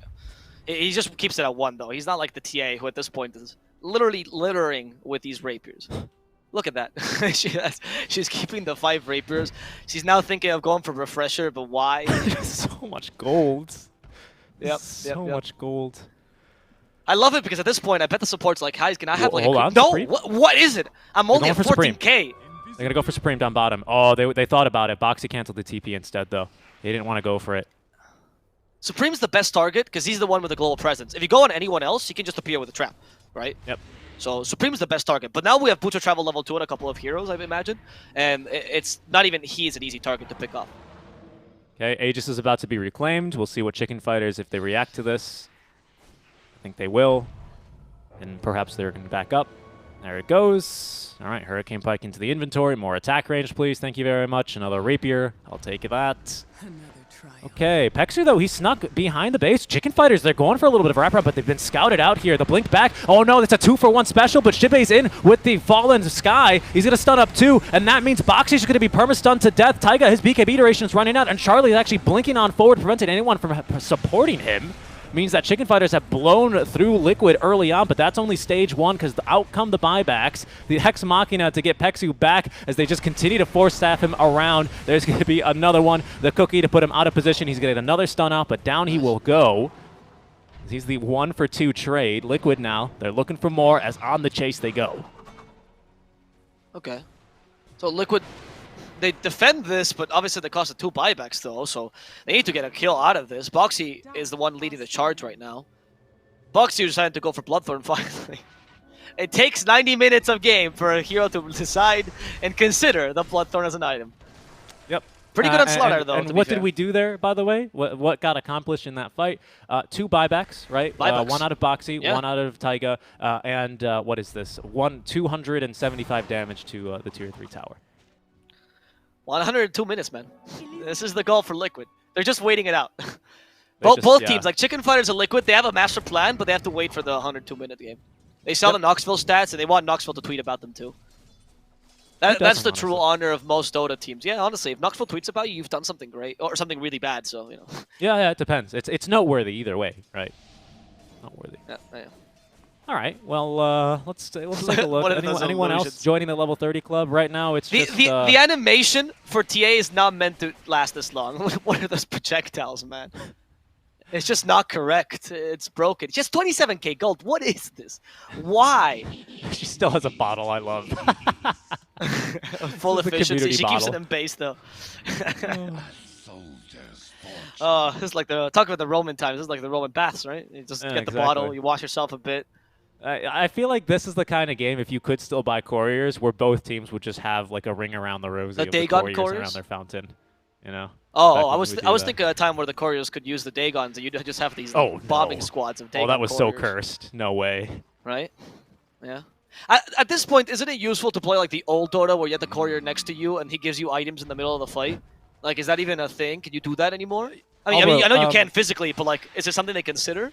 That's only a strat, you know, past 112 minutes, because by that stage you will genuinely be 12 slotted, right? And I mean, we might even get to see the very rare, because remember, guys, couriers have backpacks too. So what? You have 6, 12 plus another 6. You have 18 total slots to play with, plus 2 neutrals, which of course couriers can also carry. So we're gonna get to see the very rare 20 slotted TA swapping out Divine Rape. Well, you can't swap for rapiers and fight, but you know, getting the refresher in. Well, you can do it though. You can from the courier. That's the point. I think as soon as like the courier gives it to you, you can't give it back though. As soon as it's in your inventory, it's locked in there, right? Right. But here's the strat, right? You get a TA, right, and you only have Ballista and Hurricane Pike plus Nullifier. Sorry, you only have Ballista and Hurricane Pike in the inventory, and then you throw your hits with your insane range. Before they hit, you give her all the rapiers, like from the courier, straight, like 5 rapiers, and then all of a sudden it's like, wow, I never expected this much amount of damage, and that's how you win the game. You're right. This game, by the way, has turned into who's gonna blink first and to who falls asleep first. I'm pretty sure. It's like, I mean that in like a real way, where it's eventually someone's gonna be caught snoozing here. Like it's gonna happen. There's only so much serious Dota you could play, and perhaps this is it. Boxy, normally he's the one getting the jumps, but this time he is going to be the jumpy, as there's not enough damage onto him thanks to the and is getting procs. Charlie though looking for more targets as Pexu can't even catch up to him. Lina as well is able to evade. Oh no, she's not. She's not in blue base. That was the Drow Ranger. They caught her in the trees. Koikva was not expecting Shiva to just jump on her, but there we go. That's the rapier on the... They don't even need it. They're just going to leave the rapier on the floor. Leave it there, honestly. Honestly, yeah. And now at least you forced this buyback, right? Lina buyback is actually kind of major. First, though, Roshan number 8. This is like... I'm glad you're keeping track, because I am not. I think it's actually 7, I believe. Hold on, our overlay says. Oh, it is 8. Holy moly. Okay. Oh my goodness. Oh, okay. Thank God for this overlay. All right, so now you take the Roshan. We need like Mambo number 9 here eventually for all these Roshans that have been taken down. Era got the Ags. That's the last Ags, right? I don't think you have any more Ags. Now it's just more money, dude. It's more money for more rapiers. Oh, you sell the... Yeah, you sell the Ags for more rapiers. That's true recycling. Okay, All right. I mean, let's talk about this. Snapfire Ags. It's still Man, really good. buy the refresher. It's bothering me at this point that you have the refresher in the quick buy. Like you just keep it in your base or something, or give it to your courier. You have 35k. What is this quick buy even for? In case you have to replenish, I guess, like the 3 rapiers in a go. Maybe that's the idea. This game is such it's going to be such a statistical aberration. An 80k net worth lead right now for ChFighters. My goodness. Which does not matter, honestly. No, it doesn't. It really doesn't. That's the thing. It's all fake, man. I love currency's fake. It's all pieces of paper. In this case, it's all yellow coins, I guess. Not even the. I've never even actually the shopkeepers. considered. This would make for a good raunchy piece, wouldn't it? Where it's the shopkeeper 30 minutes in, where you start off and you don't even have money for a TP scroll, right? And then 95 minutes later, you just buy 6 divine rapiers at once. Yeah, everyone's hanging out like it's like it's inflation Germany, like post World War. Just carts of money just going to the shopkeeper. And even then, I mean, they don't get heavier. Only Slaughter got heavier this game, which is good. He's the only one that can physically keep the gold inside him. Anyone else, I don't understand. He was somehow tankier 30 minutes ago. He's lost 300 HP. Not that big of a deal, of course, but like... The change in his items. The change in his items. Oh, Mickey. Okay. Oh, the Fallen Sky. That's very big for Mickey. They use the Stone Gaze as well, and the Mortimers gets raining down. Some hit. Mickey actually has to force himself to safety. He uses the BKB as well to save himself from being nullified, but he's been turned to stone. Mickey, you need to run away. He's not dealing any more damage. They actually even have an Abyssal Blade on the Pango just to stop him. Mickey trying to go back to base to hit the Ice Blast just to retreat, and it does seem like ChFighters will not get what they're looking for. In fact, they might even lose Supreme here to the Lina. He does die. They have the Light Strike Array, but Supreme should be able to get away here. There we go, the blink immediately. Rolling Thunder yet again from Shibe. Another round of Mortimer's Kisses, and this time Taiga's the objective. Taiga is still alive! Taiga's gonna live! In fact, the counter initiation of Mickey, he's dealing too much damage! He's bursting Charlie down! They're taking down Supreme as well! There's so many rapiers on the floor! Pick him up, divide them among yourselves! The spoils of war, Liquid, actually take a fight! And as I said, Richie, the only thing that matters is the high ground. They're gonna get Era. Yeah. This is not your chance. This is his 4th TI qualifier. It's not gonna matter. Era, goodbye. Liquid. Liquid's doing it? I think the high ground's doing it. Liquid are doing it. It's the map. The map is the biggest problem. And even though they have Seer Stone, what an initiation. Okay, all 5 buybacks. ChFighters, they're going for it now. I mean, why not? They've got, of course, backup rapiers for days. Everyone's good to go yet again. But what a great play. I just want to highlight the great usage there of the Terran scan because they went on in, and then Shibe was in immediately with Fallen Sky, controlling the Drow Ranger. Unfortunately, just off the mark. Surprised we didn't use the Wind Waker there just to make sure they could perma-stun him because we were able to pop the BKB. Great play from Charlie. I was wondering why he was holding on to Refresher Shard because he double Stone Gazes in that fight, and that really screwed with Liquid. But someone called it out, and you could tell because they immediately backed up even further, and by then, ChFighters just didn't have the catch they needed.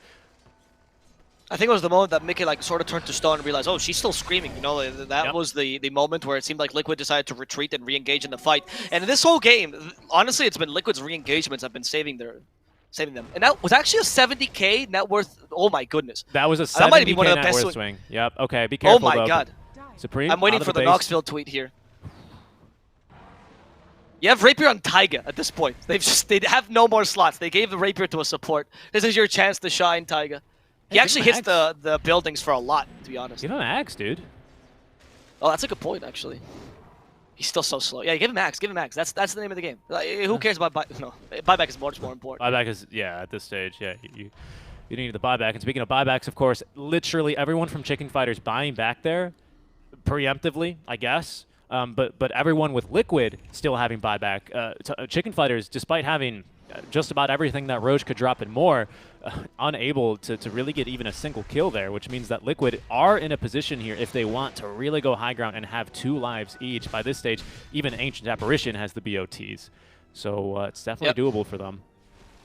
What I like about ChFighters is right now they're not deciding to go and stay in the base and we're just gonna wait for them to go and fight us so they can give Liquid the tempo of the game. They want to recover it, and the way they recover is by going outside. However, if Taiga surprises you, they might still be able to turn us around. They're going for the Nyx first. Charlie is keeping Mickey at bay. Mickey is riding to the high ground yet again. There's too many traps along the way, but Mickey is keeping him safe. But Mickey, he can't get away. They're too stuck to him. They're holding onto his legs, and Mickey's going to die. Buyback immediately though. Qualifier is now the second Mickey, but Qualifier has been turned to stone, and Qualifier gonna shatter immediately. Taiga, not even a chance for him. Liquid buys back with as many people as they can. Insane is somehow alive. Boxy will die as well. There's rapiers all over the place, but they don't need him. They have the damage without him. Era is the target now for them as Qualifier keeps the rest of ChFighters at bay. They're going for the supports first. They're the easiest targets, but Era will survive. Pexu trying to go into the trees of the Vendetta. He doesn't have Vendetta of unobstructed pathing. The rapiers don't matter anymore. Yeah, well, why not? They just found it. There we go. Okay, I think that's the one. That's the one he lost as well earlier. That's the one he lost. It actually is the one he lost. Don't expect me. Oh my lord, this game. Pexu. 4 buybacks out from Liquid. Quakefa's bought a second rapier. Dude, Quakefa actually almost killed Dusa there. It looked like Dusa didn't have mana shield on, but Quakefa was just critting like crazy, just had so much damage. Luckily, he was turned to stone, and this time, I mean, God Gamer Pangolier over here, Shibe was right on top of it. Didn't screw up the control this time whatsoever. Perfect counter initiation from the Pangolier. And even though Taiga lives, or Boxy lives, I think thanks to now is Taiga with the Book of Shadows, he's still turned to stone. He still actually can't get in there. And that means that, you know, without much support, Liquid, they end up just dropping one by one. And speaking of something that's dropping one by one, once again, we assume the Roshan positions. Roshan number 9. Another big swing, which doesn't really matter. I want to say, by the way, ChFighters, you listen to this cast. If you guys happen to stay together, which I hope you do for the next season, please add "Don't Spank Me" to your supporter pack. That needs to be a line on the supporter pack here. Rapier for Insane. Yeah, there's 2 more rapiers right next to him. Oh, he's like, oh, guys, don't litter. Oh, okay, he's got to go double rapier. Why not? The Cleaver's not doing him any favors right now. Why not? Actually, at this point, Biomax, look at this Hurricane Bike. Yes, Insania. He's realized. There we go, 3 rapiers. Insania is gonna be the true sniper. Look, they're gone to. Sweden's a very clean city. They don't litter. I think Insania is doing the right thing here. Absolutely. He's picking up all the trash in the map, and he's gonna clean the trash on the map as well with these rapiers. I love it. Yesterday during our ITB game, Spider Pigs, I made an X. comment. There we go. Yeah, about how, you know, Ancient Stepper. You know what? Go for X. Go for X. Get this chilling touch bonus. Yeah, he did it. He just got it. He just got it, dude. Dude, this is amazing. Insane is going to become the true carry.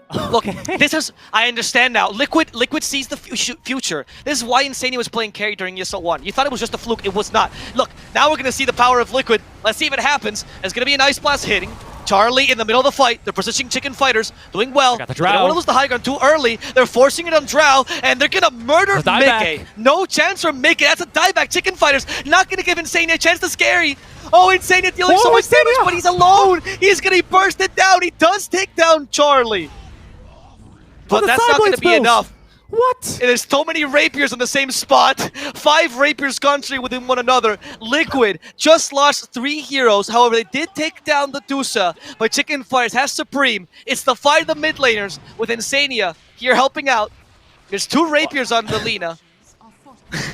It's still holdable. It's still holdable, though. Unfortunately, okay, Supreme, yeah, just blinking away from that. What a counter initiation on Qualifier. Go. He does not have PKB. He's got Satanic, though. Now I'm going to start laying in the damage. Good damage, but not enough here onto Shibe. He gets plenty of assistance. Supreme now in a bit of a tough spot here. If he goes down, he does not have buyback, dropping 2 more rapiers. Here goes Insania with the damage. He's the carry now. It's not CK. It's the Ancient Apparition. That's what they needed. He's going to recover the rapiers and continue running at him. Era trying to counter initiate. Gets the stun, but Quakefa now in trouble as Shiba is right on top of him, but they don't have the damage. Insania's actually killing them both. He's got the Pangolier, and he's got Era too.